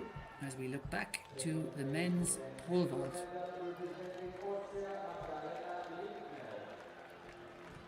And no joy there, unfortunately, for Alexander Unafriev. That is his third time failure at 5:65, and he has bowed out, as indeed has his compatriot Vladislav Malikin. So just two athletes remain. It is Greece against Greece in the men's pole vault. Emmanuel Karalis is against his compatriot Yanis Rissos for gold, both men over 5:65 at the first attempt. And we're also down to a head-to-head in the women's high jump between Angelina Topic and Maria Vukovic, who are both facing a third attempt now at 191. First up, Vukovic. She's got it! The Montenegrin, with the pressure piled on, comes up with the goods at 191. And Angelina Topic is now facing a big battle. If she wants to win gold, it's a must-make coming up at 191. They were locked together before that. They had the same amount of failures overall. You could have seen another medal split depending on how things went. But Maria Vukovic, the 33-year-old Montenegrin record holder, comes up clutch on the third and final attempt at 191. And the baton is now passed, along with all the pressure, to the young shoulders of Angelina Topic, whose father Dragutin was a former European champion and Serbian record holder. Her mother Biljana was an Olympic triple jumper. Talk about nature and nurture. This woman has it all, Angelina Topic, and such a bright future ahead. Disappointment at the Paris Olympics last year, broke a bone in her foot, but came back to compete at World Juniors not too long after that. Such a bright future lies ahead for Angelina Topic, but she's already a world-class senior athlete and she's looking to win the Balkan title here. But if she doesn't get over this height, 191 at the third and final attempt, it's going to be silver for Topic. 191, third and final try for the Serbian. Yes, she's got it. Angelina Topic produces the goods. She doesn't even brush that bar as she goes over it. And under major pressure, the youngster comes up clutch yet again. 191. She goes over. The bar will now go to 193, and it's still dead level at the head of the standings. Both Topic and Vukovic have 3 failures overall, so they are currently dead heated. Nothing to separate them. And if someone goes clear at 193, whether they go clear on their first, second or third attempt could well be crucial. Back to the pole vault, which is also, as I mentioned, a head-to-head, and it's between Yanis Rissos and his compatriot Emmanuel Karalis for gold. Rissos' first try here at 5:72, and it is unsuccessful, unfortunately. So next up will be Karalis, and in fact Karalis has passed 5:72. So I think we might be next seeing him at about 5:79. But we'll wait and see. It looks like Rissos is going to stay competing, and hopefully that is nothing too serious for Alexander Onofriev, who is in a neck brace. He bowed out after a third time failure at 5:65. And I think he's just saying to his family back home, I'm grand, don't worry, it's worse than it looks. But he doesn't look, thankfully, in too much distress, but perhaps just twisted something as he came down. As we go back now to the men's javelin, which we have yet to see. But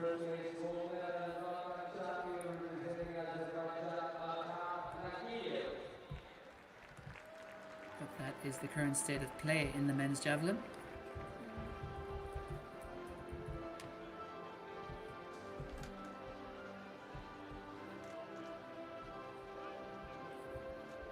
way being led by Anza Duriava of Slovenia, 78-12. We are in the 4th round at the moment. Just 5 athletes competing. Sorry, it's into the 5th round now. Georgios Christakakos, 68-71. His 4th 68-meter throw, but we'll focus on the high jump for now because this is crucial. Maria Vukovic, first try for her at 193, and it's unfortunately a failure. It was close though. It was very close for Vukovic, who was a world under 20 champion all the way back in 2010. Angelina Topic, meanwhile, was a world under 20 champion just last year. So 14 years apart, they were world under 20 champions, but now they're battling it out on the track for the Balkan title in the women's high jump. Topic or Vukovic, who will it be? They know each other well, competed against each other at so many events in the past. Topic will know, having watched that failure by Vukovic at 193, that if she can go clear at the first attempt here, it will mean that Vukovic has to go over 195.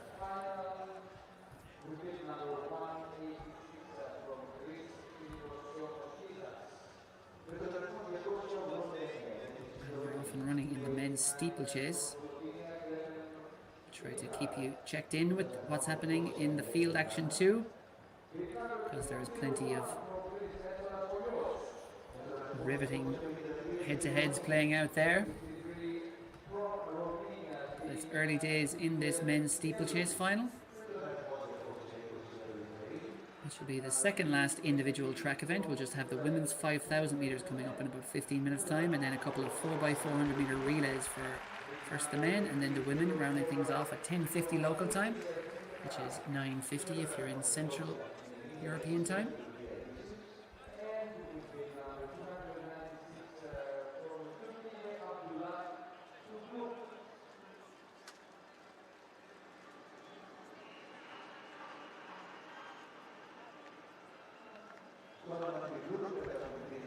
And in this men's steeplechase, it's no surprise to see two Turks up there with the Israeli athlete. It is Abdullah Tugluk, who is the class of the field really. He's an 8:26 man at his best.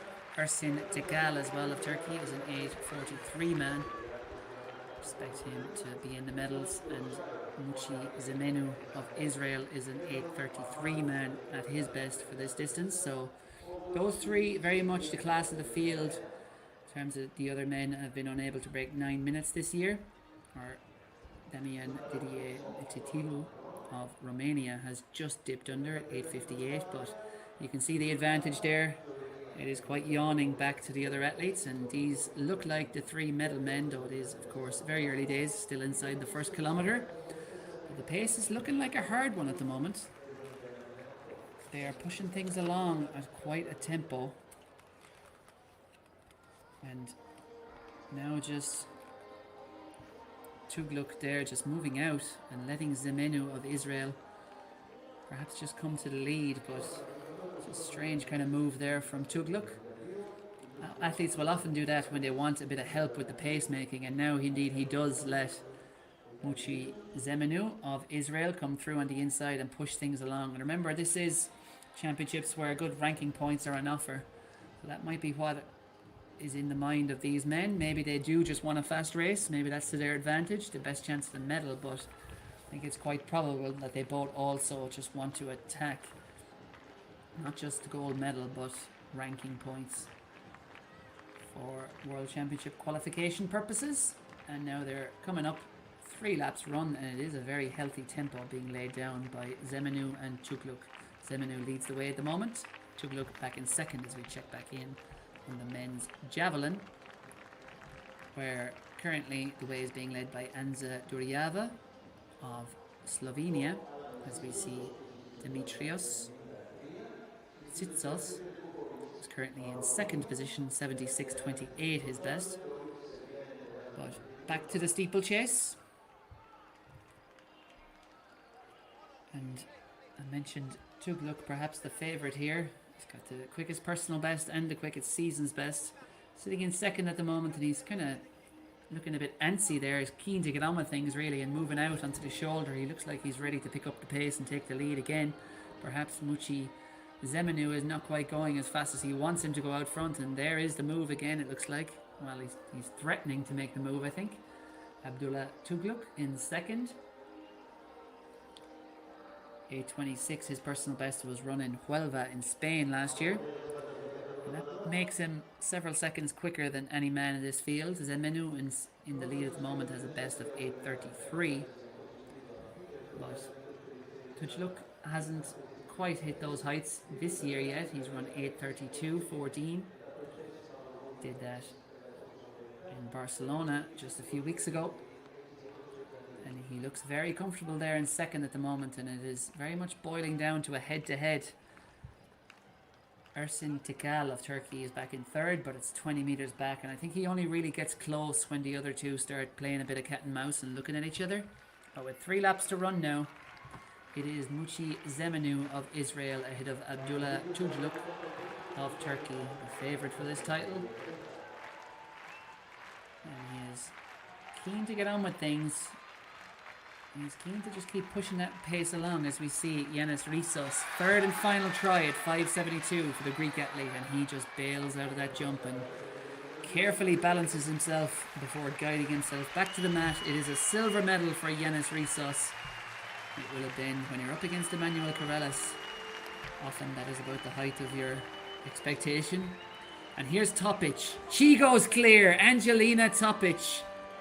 And that is going to put one hand on the gold medal for the Serbian star at 193, a second time clearance for Topic. That is a huge, huge clearance because Maria Vukovic has had 2 failures already, and Vukovic will now need to go clear not just at 193 but at 195 to depose Topic at the head of the standings.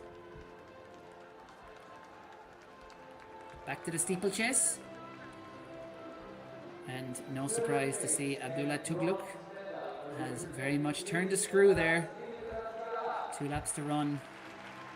Tugluk, he's the heavy favourite in this field, and he is asserting now, and perhaps Muchi Zemenu of Israel may regret his early exuberance because he is being run down in a big way by Ersin Tikal of Turkey. And you can see there on the right ear shot, the Turk now just edges past, and it's important in those situations to really put in a surge if you're Tikal. You do not want to give hope to Zemenu, and what athletes will always do in that situation if you're Zemenu is they will respond.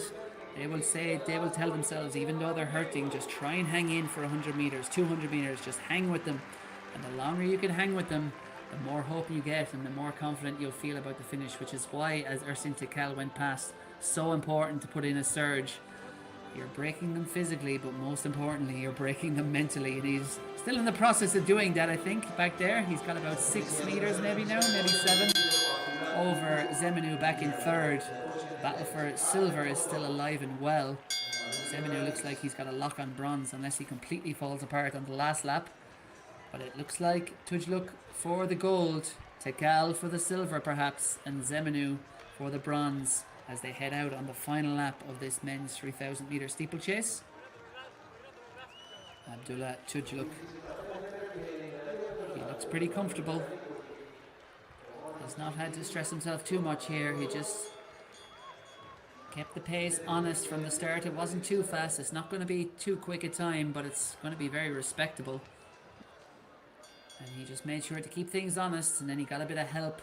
Moved out. Zemenu did the honourable thing and came through and helped him out with the pacemaking in the middle of the race. But then you could see Tugluk was just very keen to get things going again. And over the last 2 laps, he has asserted his superiority over this field. It's going to be a time in and around the 8:37 or 8 mark maybe. Abdullah Tugluk comes up to the line, hits the line in 8:37. He takes victory, gold medal at the Balkan Championships in the steeplechase. Goes to Turkey. And indeed, it is a 1-2 for the Turks as Ersin Tikal gets up for second. He'll be in and around the 8:45 mark, I'd suspect. And then it was Muchi Zemenu who ran a very hard first 2 kilometers and then just had to hang on. But he is rewarded with a bronze back in third.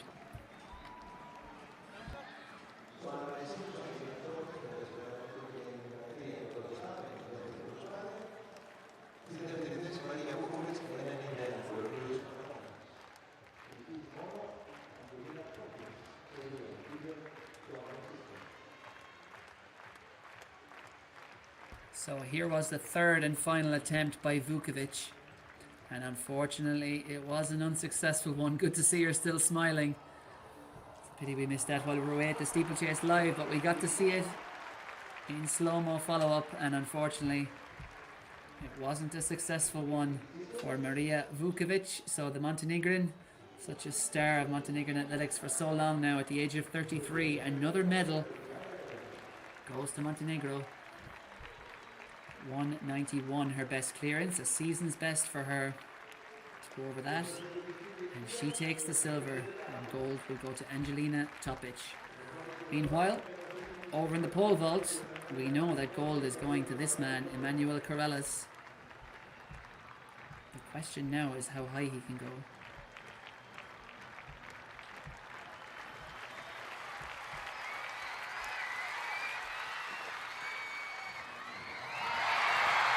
Oh, and a first time failure for Corrales there.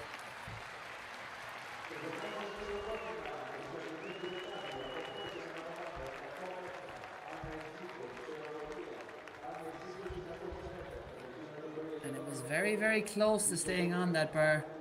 Very close indeed, but not quite for Corrales. But he will have 2 more tries at 5.92. He won the competition at 5.65. Same height that Risos had cleared.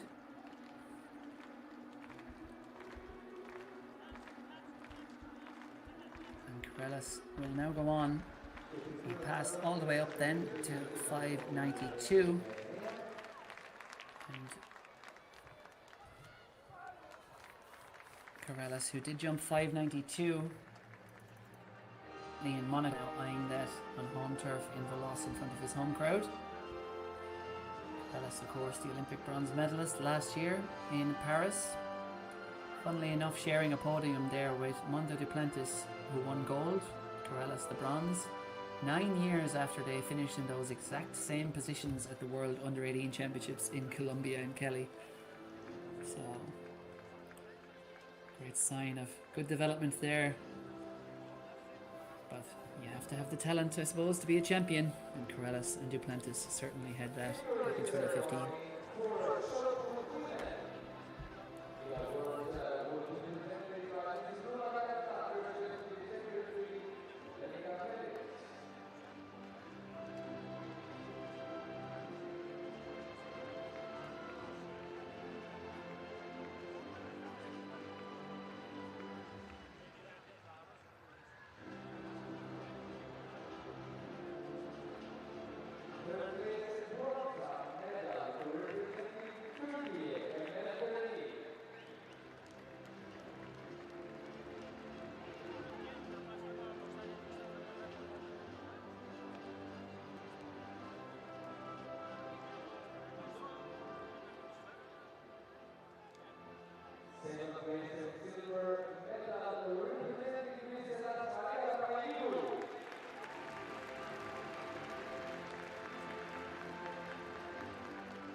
So we saw a quick look there at the men's javelin, which is now concluded. And I can tell you that Greece has got yet another gold. Dimitrios Tsitsios takes victory with 70-30 as we go back to the men's triple jump for now, where Yanis Kartsios of Greece is on the runway for round 5 we're in now. He's currently down in 5th position. And that looks to be pretty similar to his best so far, which is 15.82. Don't think it's going to be an improvement. The way in the triple jump is being led by Romania's Razvan Cristian Grecu. 16.46 his best so far. Nicolaus Andrikopoulos of Greece is second with 16.19, and then Grigoris Nikolaou of Cyprus currently occupying third position with 16.05, a PB for the Cypriot.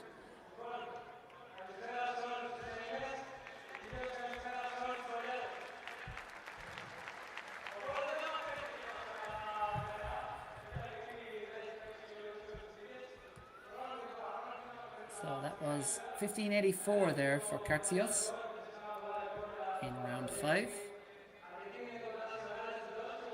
And next up, it will be his compatriot in the slightly different version of the Greek kit, Nikolaos Andrikopoulos.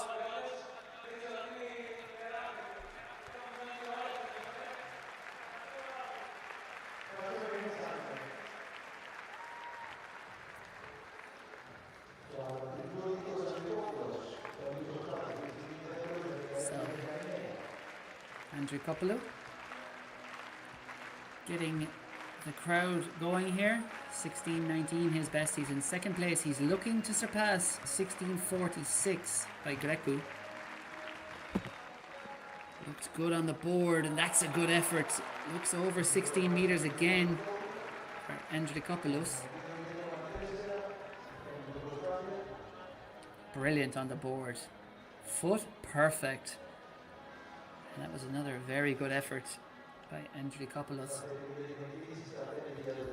Is it an improvement? 16.19, remember, his best to date. But I don't think it's going to trouble the 16.46 by Grecu. 16.21. So it is an improvement by only by 2 centimeters, but it keeps him even more solidly in the silver medal position. As we go back to the men's pole vault, and the Greek star Manolo Corrales in front of his people, trying to get over 5.92 at the second attempt. And he has not quite done it. He came down heavy on that bar. Corrales, so a bit of frustration there. He will have held himself to a higher standard than victory here. He will have expected to take gold, and he will have wanted to put on a show for the crowd and get something, at least in the 590s, which has become the norm for him at the moment, having been over a national record of 6:05 earlier this year to win silver in Nanjing in China, the World Indoors. Before that he set the national Greek record indoors 5 times. There is no resting on his Olympic medal laurels for Emmanuel Corrales. He has come out swinging in 2025. He's been in brilliant form really since the spring. Coached, of course, by his father Harris, along with the Polish technical guru Marcin Szczepanski. And we'll check back in on Corrales in his next third and final attempt upcoming. But for now, let's check in on the women's 5,000 meters. And it looks like Angelina Topic, just looking at the results system, has retired from the competition after taking victory, so we will unfortunately not be seeing Topic attempt 195 with gold secured. With that clearance at 193, she has called it a night. Gold goes to Topic.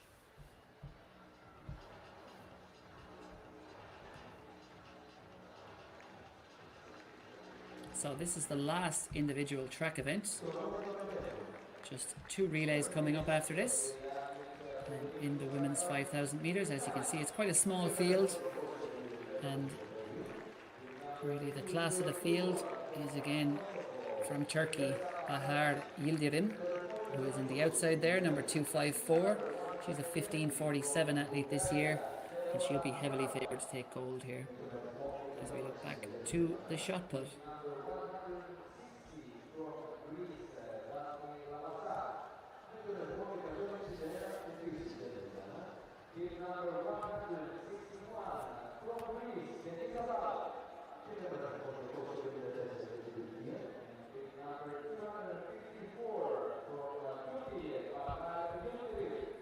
So we saw Emel Dorelli taking third with 16:17, Maria Rafaelidou taking silver 16:28, and then gold went to Olga Golodna of Ukraine with 16:51.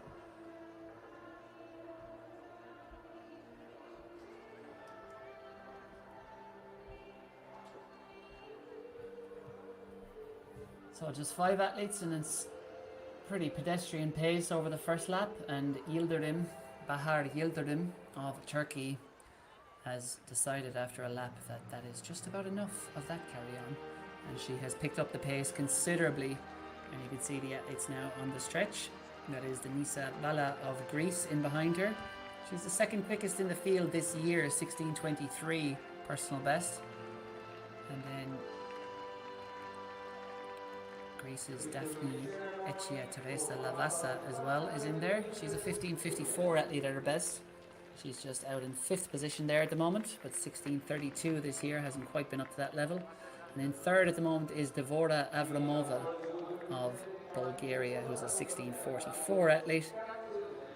This year, 16:23 previously, and the 5th athlete who I haven't mentioned yet is Gresa Bakraci. She's sitting in 4th at the moment in the blue of Kosovo. 18:05 is her personal best, so she might struggle to go with these ladies, given the kind of times that Bahar Yildirim has run. But never say never, because she's holding on well at the moment through 2 laps in what is a pedestrian 2:40, but that is mostly due to the jogging nature of the first lap, because since then Yildirim has cranked up the pace considerably. The 26-year-old who ran her personal best 15:47 in Karlsruhe back in May. She's great strength. She's been running half marathons as well. She was 72-minute half marathon in the European Running Championships. Yildirim finished 9th there in the half marathon, and a very impressive 10k as well in pace in France.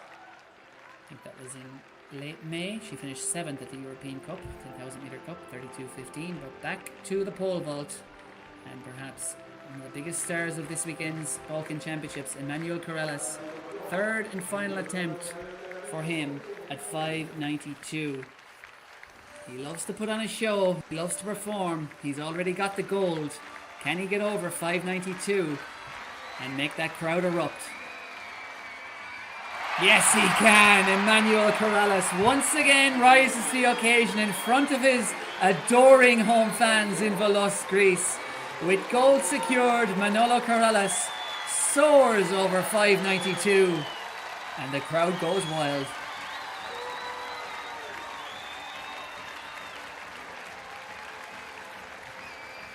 Well, we never doubted him, did we? He just manages to always pull it out. It looked dicey there over the first and second attempts at 5:92 for Corrales.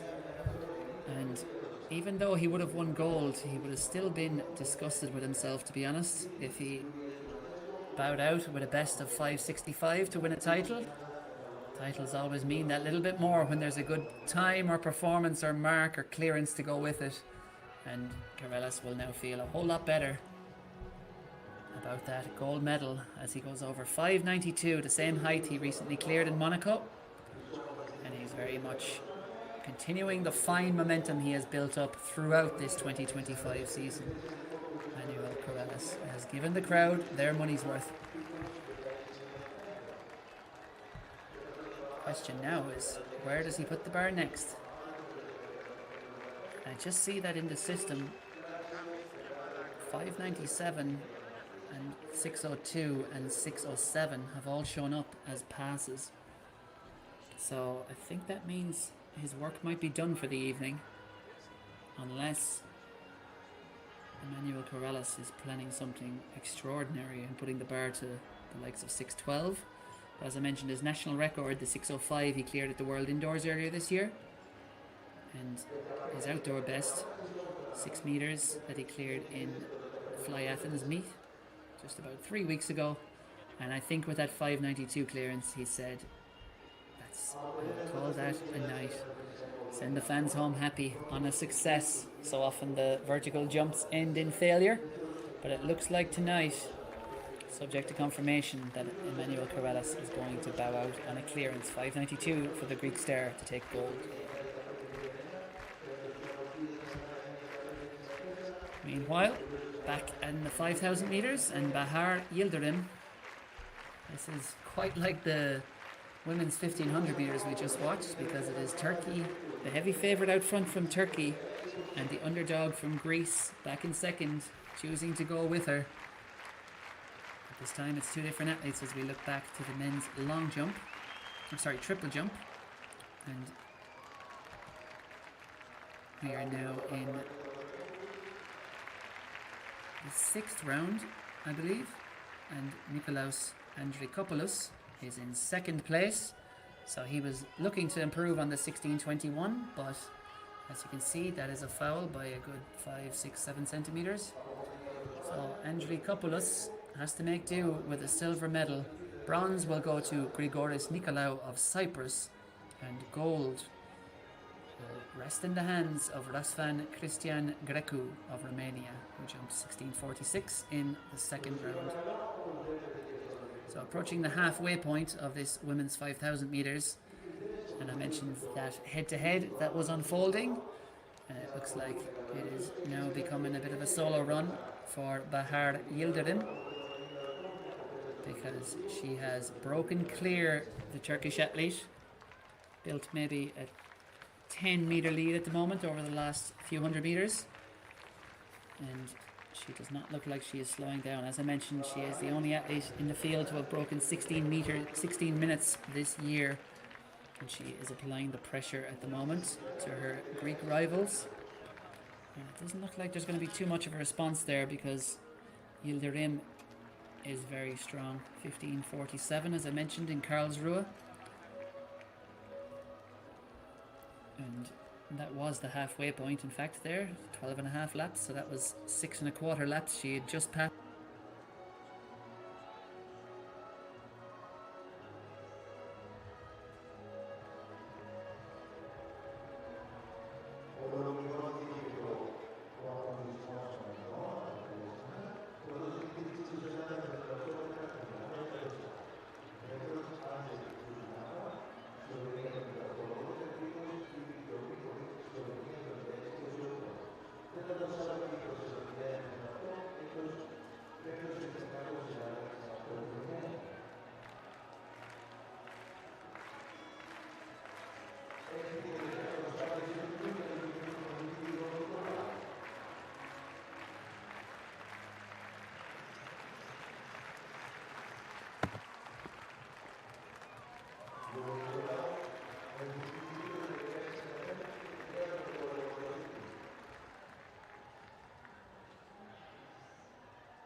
Hello, closing out his competition there, but unfortunately not going to be an improvement for the Cypriot.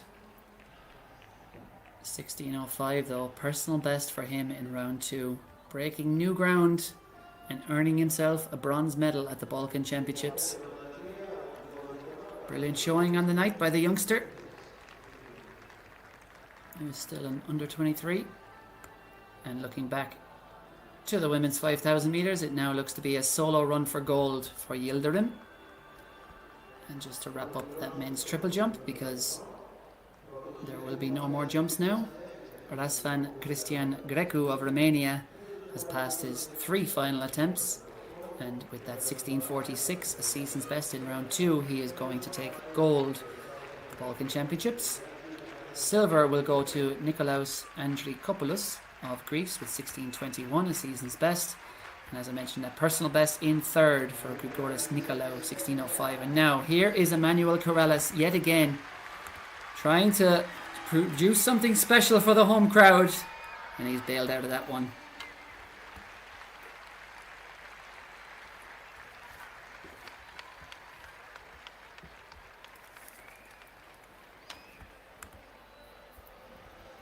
So 6:11 it is for Corrales. That would be seismic for Corrales, but why not go for it?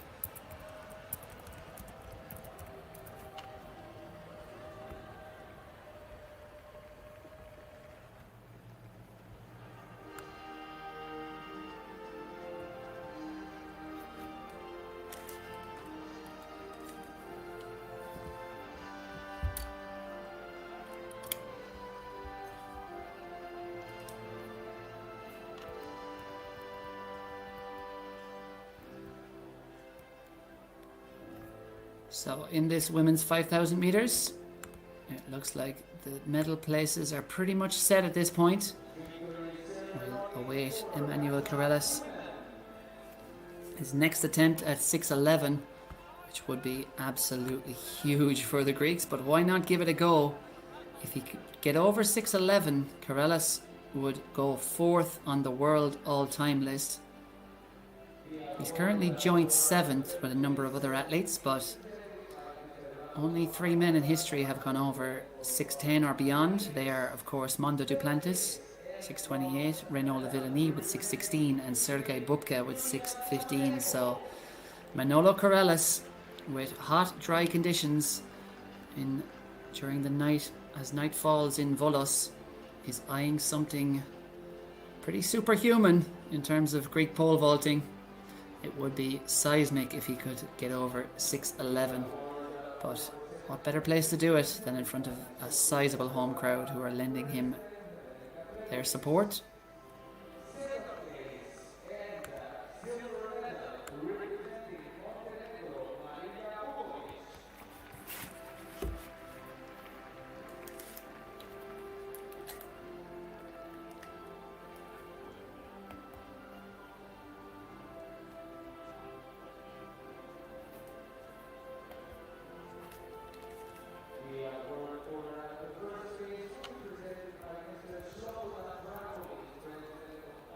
So in this women's 5,000 meters, it's pretty much as it was. Bahar Yildirim of Turkey is just ploughing a lonely furrow out there. She is churning out this pace relentlessly, and she is coasting really to gold here. And it would be no surprise, of course, to see her take gold. I mentioned that 32:15 she ran at the European Cup in France earlier this year for 10,000 meters, which of course is 16:07 or so back to back. And when you can run 16:07 back to back, a sub 16 time on its own isn't going to be too much hassle. And you can see there she passes through at 13:42 on the clock. So she'll need to pick it up probably just a little bit to get under 16 minutes, but that looks very realistic for her now.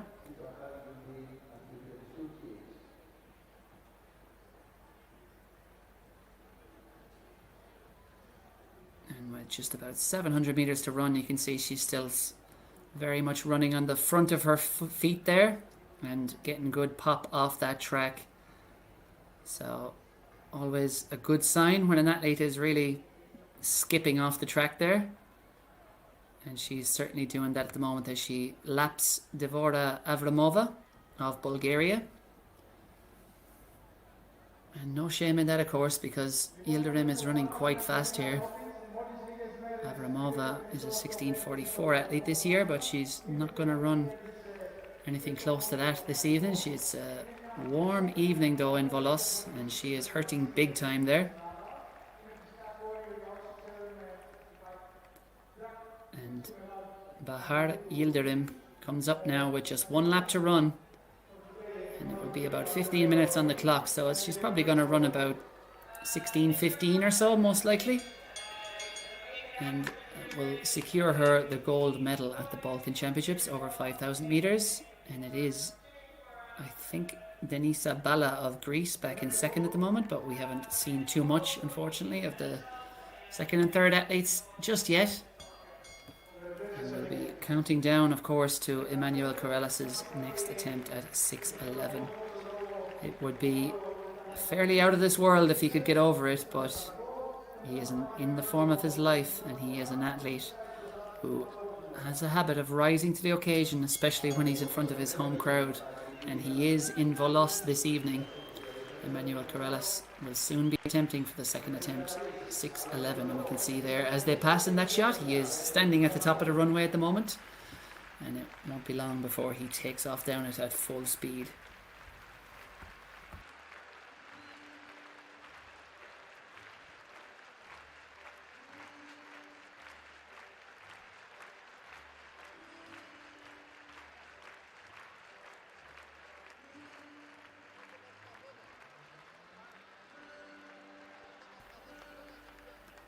So, coming up to the finish then, the champion. 16:22 it is on the clock. And what a performance that was from Bahar Yildirim of Turkey.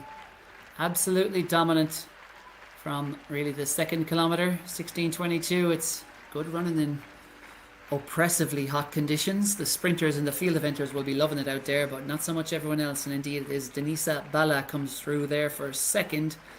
A well-earned, a hard-earned silver medal for her. She gave it everything she could to go with Yildirim, but had to concede in the end. And now back to the pole vault runway, because Manolo Karellas is trying to clear a height he has never cleared before. 6:11 would move him fourth on the all-time list and join a very exclusive club. Oh, it was close. It was very close for Karellas. He turned around. He looked up at that bar with hope that maybe it had just stayed on. That, I'm pretty sure, is probably the best attempt Manolo Karellas has ever made at a height like that. Look at this. He has that. He has that height. A lot of things will have to line up for it to happen, but Manolo Karellas has the ability for sure to clear that 6:11, and he knows it too. Look at that reaction. He's not devastated, but he is frustrated because he has put that bar to that height for a reason. He knows that he can join Sergei Bubka, Renaud Lavillenie and Armand Duplantis as the only men in history to have cleared beyond 6:10. That is what Manolo Karellas is trying to do right now. But he'll have one last try at it, and even just a slight refinement of his technique on that last attempt, and it could well happen for him. So he's just consulting with his coaches over there. And as I mentioned, his dad Harris guides the lion's share of his program, does the physical training, the sort of day-to-day training in Greece. But then Karellas, in terms of his technical pole vaulting, travels to Poland, works with Marcin Szczepanski, who's a renowned coach, works with the likes of Piotr Lisek. And Karellas is just on the up and up and up. 25 years old he is now. And while of course Mondo Duplantis exists in a very different realm to everyone else in the pole vaulting world, everyone else in history indeed in the pole vaulting world, that remarkable world record of 6:28, Emmanuel Karellas is certainly putting himself in a position to contend for titles and medals for many years to come. And as I mentioned, he is currently joint 7th on the world all-time list with his clearance of 6:05 in Nanjing earlier this year. Chris Nielsen, Dmitry Markov, Maxim Tarasov are also sitting with him there. And if we go further up the all-time list, you've got Steve Hooker and Sam Kendricks on 6:06, Casey Lightfoot of the US on 6:07, and then rounding out the top three, as I mentioned before, Sergei Bubka at 6:15, Renaud Lavillenie 6:16, and Mondo Duplantis out there all alone, 6:28. But Karellas tonight is attempting to join very exclusive territory by putting the bar to 6:11. He would become just the fourth man in history to clear that height or better.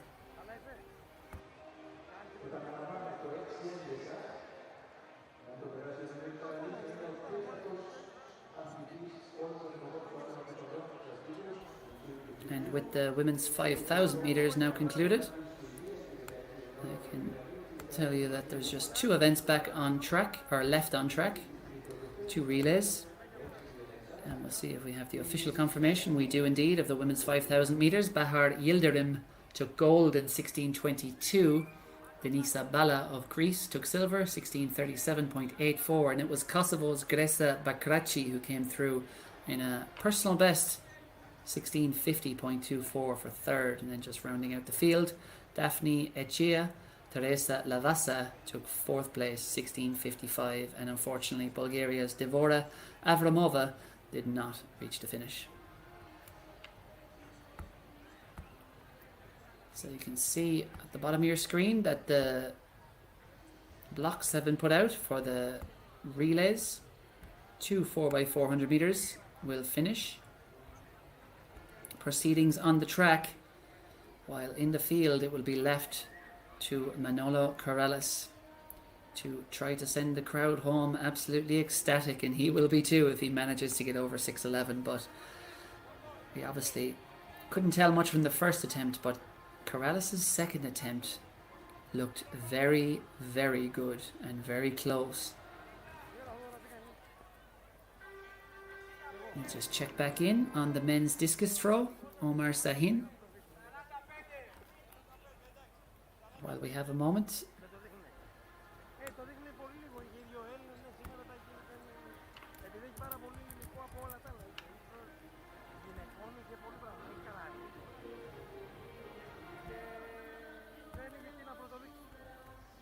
Omar Sahin, 59.67 it was. Great mustache too. Bronze medal to go with it. He takes bronze, 59.67. This man took silver. Dimitrios Pavlidis of Greece. He let out a roar and he absolutely loved that one. 60.82 it was for Pavlidis.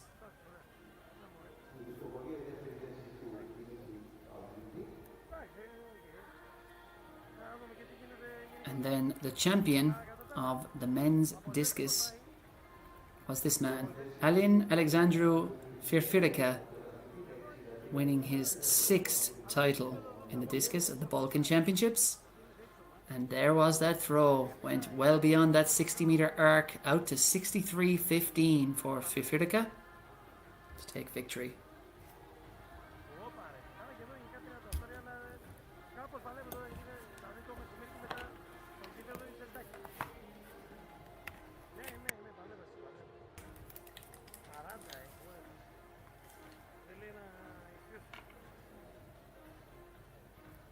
So back to the pole vault runway. And Emmanuel Corrales, or Manolo Corrales as most people know him, is preparing to go where he has never gone before and where only 3 men in history have ever gone. Enola Villani, Wanda Duplantis and Sergei Bubka, 3 of the all-time greats to have cleared above 6:10. The bar set to 6:11 would be a Greek record. It would be a seismic moment, a landmark moment in the career of this man, this 25-year-old star who is really an icon in Greek society these days, not just in Greek athletics or in Greek sport. He is so well known from Athens. And he is such a likeable customer as well away from the track. Very laid back, very open and insightful in interviews. It is hard not to love Manolo Corrales. And the thousands of Greek fans in the stands in Volos, none of them have gone home because they know they might get to witness a piece of history in the coastal city. Manolo Corrales, with the bar set to 6:11, will try to join the greats of his event. A Greek record potentially awaits.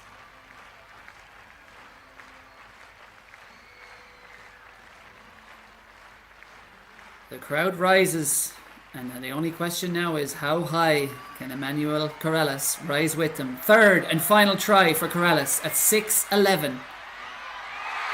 Oh, it was so close, so close. And in unison, 1,000 people thousands of fans put their heads in their hands because they know just how close that was to a clearance, to a massive Greek record.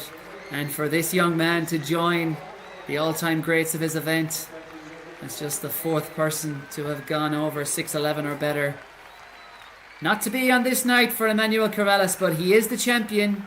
He is the gold medalist. That's what matters most in this sport, getting those titles.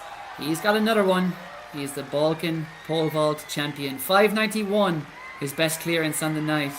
And looking at that, I think it might be just a matter of time before he is up and over 6:11 or better. That is heartbreaking. The bar stayed on for a couple of seconds. I think it was just maybe his torso, his stomach and his chest Yeah, it was. It was just his chest. He has got 70% of his body over that bar, and it was just his chest. Gave it the slightest brush. If he'd hit it 20% less hard, that bar would have stayed on. It wasn't to be on this night for Emmanuel Corrales, but I have little doubt that in the not too distant future he will be clearing a height like that and going where only 3 men have ever gone before. Another brilliant effort on home turf for the Balkan champion, Emmanuel Corrales.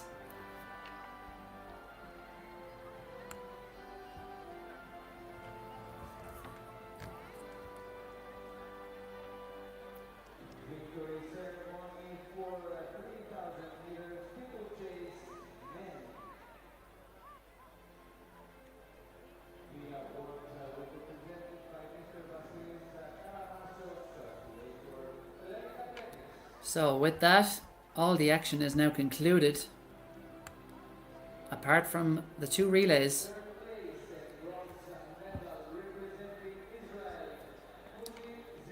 There will be 2 4x400 meter relays to round out proceedings at the Balkan Championships.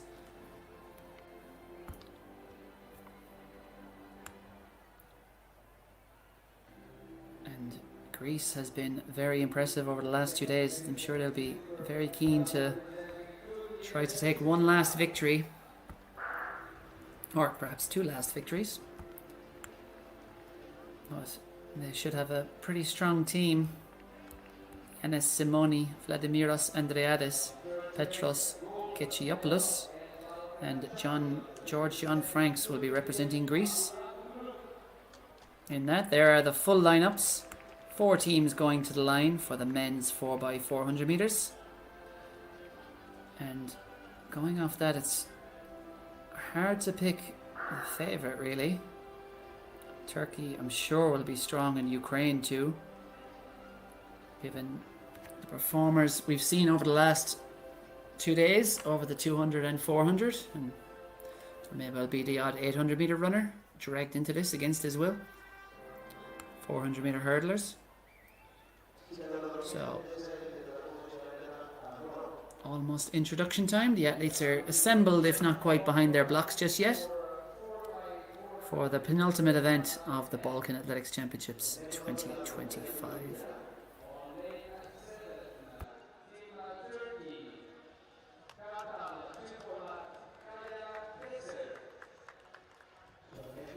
Just some presentations to get through first. As you see some of the crowd, you see the Corrales effect there. That stand was much more packed 20 minutes ago or so, when everyone was waiting for Corrales to attempt that huge Greek record of 6:11.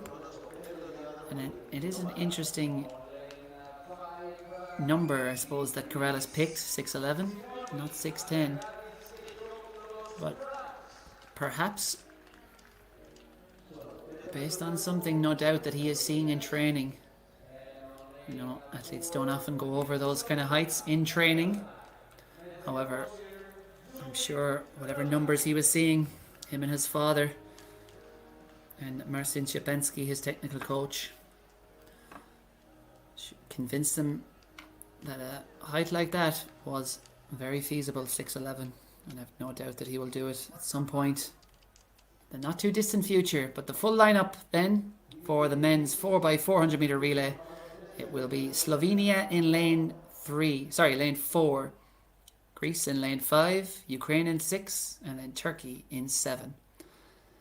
Denis Kan Kartal will lead off Turkey. Ukraine will be led off by Nikita Rodchenkov. Greece will be led off by Yanis Simoni, while for Slovenia on the inside it will be Marko Pepalnak. And we have a false start in a 4x400, lads. Well, this will be particularly devastating for any of these athletes, because false starting individually is one thing.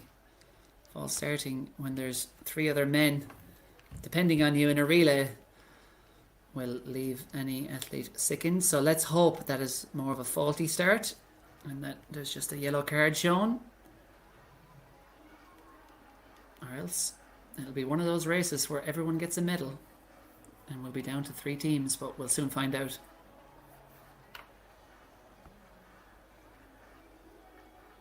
See the women there just doing a few sprints, taking the opportunity in the vacant lane 8. They'll be up in about 7 or 8 minutes time. And it looks like Slovenia. No, Slovenia done nothing wrong. Everyone's getting the green card. Faulty start, it seems. A few gremlins in the system.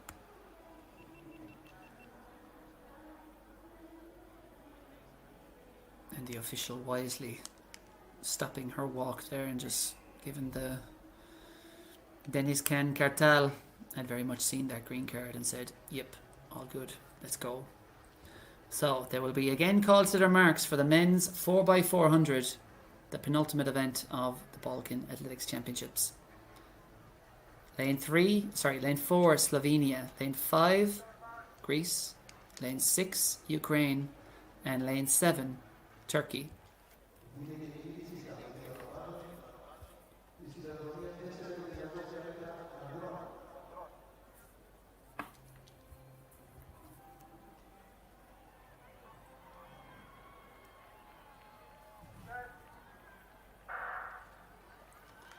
Away they go there, and off to a very strong start there is Ukraine.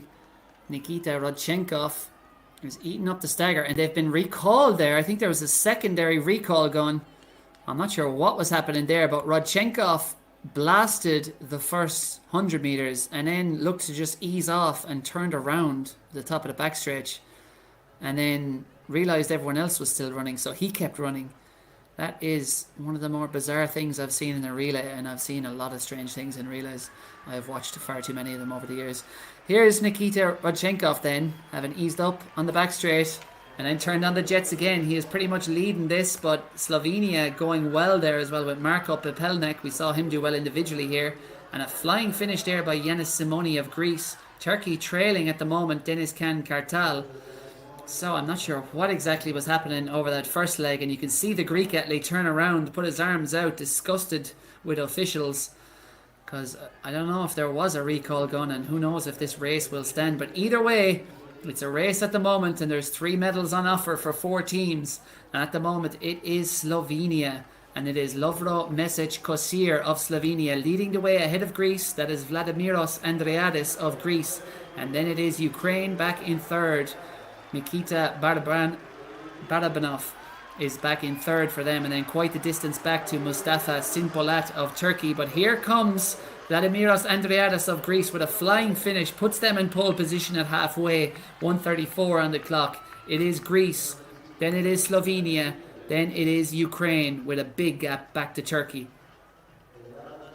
On this 3rd leg for Greece, it is Petros Kekiopoulos. And for Slovenia there, just holding on to 2nd at the moment, it is Mitya Zubin. Meanwhile, for Ukraine, it is Danilo Danilenko. And no one really has made a decisive break at the moment. Turkish athlete Oguzhan Kaya is trying his best to close in, but he doesn't really seem to be making any impression. So as they turn for the home for the penultimate time, it is Greece, it is Slovenia, and it is Ukraine, and the batons will be handed almost in unison as Slovenia just eases to the front.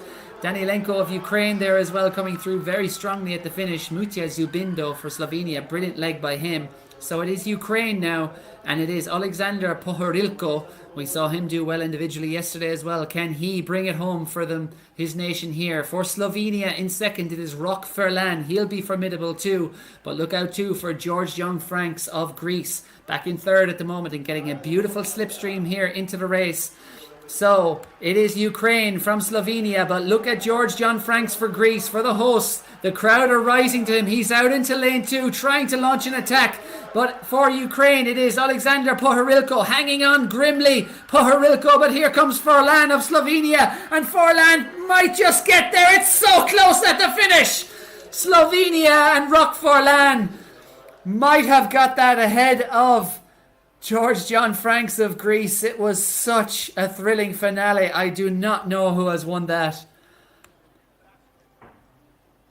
Pohorilko of Ukraine gave it everything. We will await the judge's decision.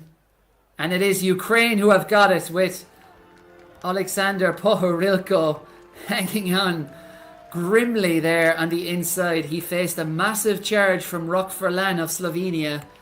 They outpaced in the end the Greek athlete, George John Franks. But it was Furlan versus Pohorilko, Slovenia versus Ukraine, down the home stretch. And Ukraine takes the gold. 3:07.00, 100th of a second they edge victory ahead of Slovenia. And then it was Greece back in third, 3:07.48. Brilliant race. Let's hope the women's is halfway as good as that, because that was a thrilling way to end the men's action at the Balkan Athletics Championships. And a masterful final leg by Alexander Pohorilko to carry his nation to glory by the slimmest of margins, 100th of a second. So, and then there was only one, and it is going to be a head-to-head in the women's 4x400. Just two teams declared, Greece and Slovenia. And given the Greek team includes the individual 400 meter champion, Laura Zinegia, I would have to imagine they will be favoured because she's plenty of good backup as well, as we see confirmation of that result. Alexander Pohorilko carrying Ukraine to victory in 3:07.00 ahead of Slovenia. Brilliant leg, anchor leg 2 by Rock Furlan from them. And George Franks carrying Greece to bronze.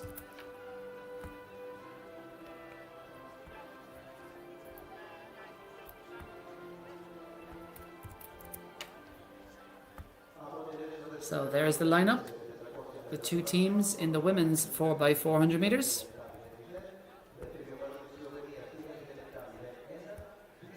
And I did mention Laura Zinegia, the 400 meter hurdler, who took victory yesterday in 57.02. Her twin sister is also on the podium. Twin sister was in action in the mixed relay, but Laura saving her energies for the women's relay, and she will be looking to get the baton here and carry her nation to victory. She's a 53.96 athlete in the individual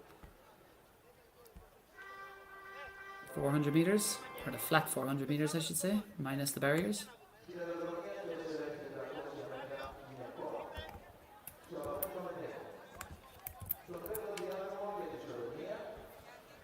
Meanwhile, Slovenia will be anchored by Karolina Bekajnik, 20 years old.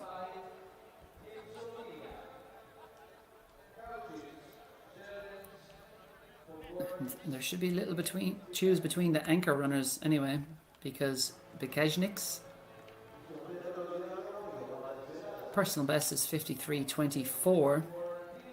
She finished third place yesterday in the women's 400 meters. So if we have one last wish for the Balkan Athletics Championships, which have really delivered over the last 2 days, it would be that the two athletes on the anchor legs, Sekajnik and Zinegia, could perhaps get the baton together, because it would be a heck of a fight between them. They look pretty evenly matched on paper, but leading off the Greeks, who will be going in lane 4, it is Andriana Ferra. Then it will be Ekaterini Grigoriadou going second, then Despoina Muerta, and then Laura Zinegia bringing it home for them. Meanwhile, for Slovenia, Ida Kaučić will be running the first leg, handing over to Ursula Cernelch, and then Maja Porgorev. And then finally on anchor, Karolina Sibkajnik. So, heading out in this opening leg, of course the stagger is a little bit bigger. It's a 3-bend stagger, so always hard to tell really. But it looks a pretty even match at the moment between Andriana Ferra, who's on the inside for Greece, and Ida Kaučić of Slovenia on the outside. And from a neutral's perspective, We always hope it's close in these battles. No one wants to see a runaway success, and there's again a few lads standing around on the track. They managed to get out of the way in time.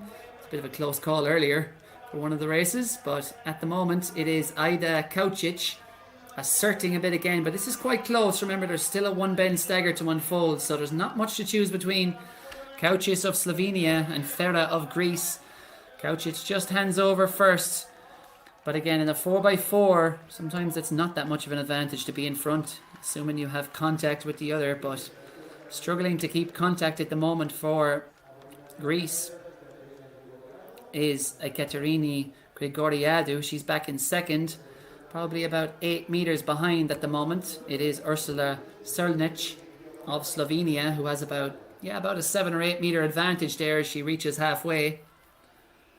The youngster Srlnic is running very strongly here through the first 300 meters, but it looks like Grigoriadou now is starting to come back at her, so I think this is going to be pretty close by the end of the leg, unless Srlnic has kept something in reserve, and she does look to pick it up again a bit as she enters the home stretch. But Grigoriadou is still running very strong, so a little bit choose between Slovenia and Greece. The crowd who have stayed will be very hopeful that Greece can go home on one more gold medal, but at the moment they've got some work to do because Despoina Murta of Greece has taken the baton with about 10 meters to find on Maja Pogorovic. Pogorovic, powering down the back straight there, is keeping things very honest here. She is not allowing Murta to get back into this. The gap staying fixed at about 10 or 12 meters, just over a second.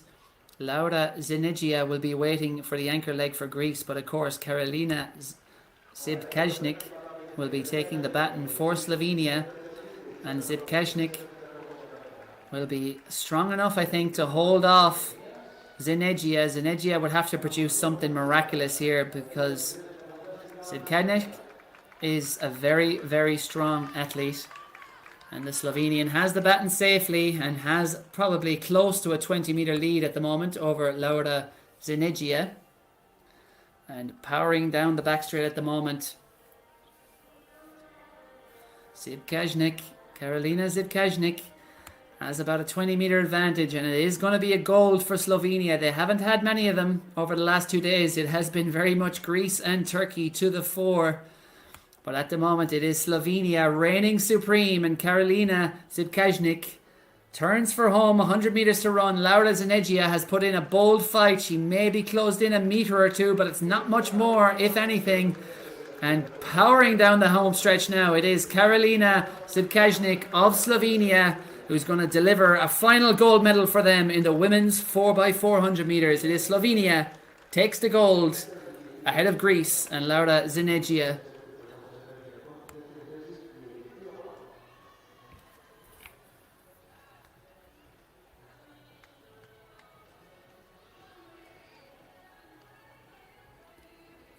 So, calmness personified.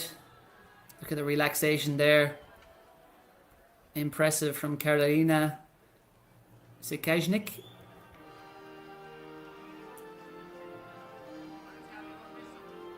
You can see the pain etched on the face of Laura Zinegia in second. She gave it everything she had on that anchor leg. But alas, Karolina Zibkajnik was very much up to the task. Didn't surrender a meter. And after third in the 400 meters yesterday, she closes it out there with victory for her nation. Gold medals to all four of them for Slovenia. 3:35.52. Comfortable winners over Greece. 3:37.19.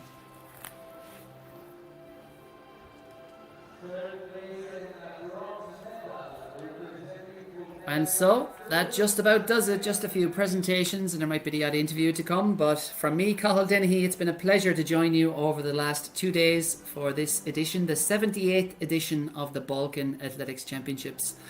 It's been very memorable, from Angelina Topic to Miltiadis Tentoglu to Emanuel Karellas and Ivana Spanovic. Some of the stars of Balkan Athletics have showed up and shone on this stage here at the beautiful Thessaloniki Stadium.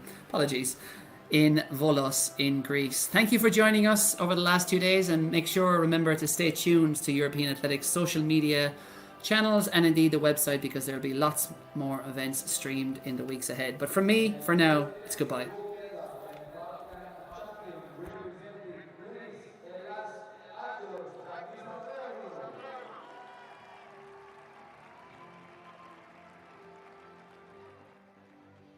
Μαζί με τον Εμμανουήλ Καραλή. Εμμανουήλ, μάγεψες το κοινό στο Βόλο με τα άλματά σου. Μπορεί να μην πέρασες το 6-11, το πολυπόθητο 6-11, αλλά σήμερα ήταν μια μαγική μέρα για όλους εδώ. Ναι, η αλήθεια είναι αυτή. Ήταν πάρα πολύ όμορφα. Αγωνιστήκαμε με την Εθνική εδώ στο Βόλο.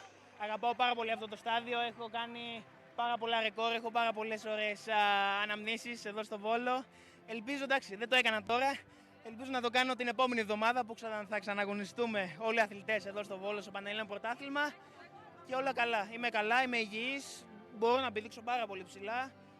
Είναι θέμα χρόνου και είναι θέμα του να γεμίζουμε τα στάδια εδώ, γιατί όλοι οι αθλητές, εκτός από εμένα, όλοι οι αθλητές, είναι πάρα πολύ όμορφο να βλέπεις τους φιλάθλους εδώ να χειροκροτάνε όλους τους αθλητές και αυτό τους δίνει ένα μεγάλο κίνητρο.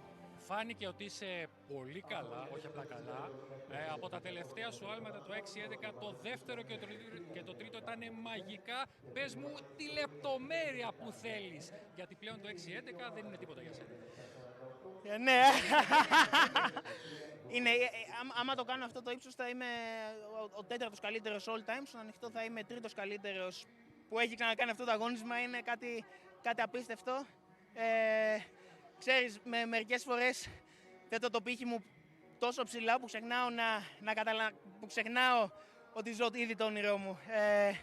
Ναι, ξέρω ότι μπορώ να πηδήξω όπως είπα πριν. Είναι θέμα timing. Και στο Μοντε Κάρλο είχα κάνει καλές προσπάθειες στο 6-10 και εδώ στο 6-11. Με την Τρίτη και τη Φαρμακερή το Σάββατο στο Βόλο. Για να δούμε, πρέπει να συντονιστείτε για να μας δείτε. Ελάτε στο στάδιο, να μας δείτε και αυτά, όλα καλά. Θα σε περιμένουμε, στο ευχόμαστε. Να είστε καλά. Ευχαριστώ πολύ. Μαζί με τον Λάμπρο Παπακώστα, τον αντιπρόεδρο της Βαλκανικής Ομοσπονδίας Στίβου. Λάμπρο, καλησπέρα. Πρώτη μέρα εχθές, πολύ ωραία πράγματα. Θα ξεκινήσουμε όμως από τον Βόλο, ο οποίος για 3 χρόνια έχει το Βαλκανικό Πρωτάθλημα. Όντως ήταν η πρώτη μέρα από τα 3 χρόνια που έχει ο Βόλος το Βαλκανικό Πρωτάθλημα. Ήταν ένας καταπληκτικός αγώνας. Βρισκόμαστε σε ένα καταπληκτικό στάδιο, σε μια πανέμορφη πόλη, στην πόλη του Βόλου και σε ένα καταπληκτικό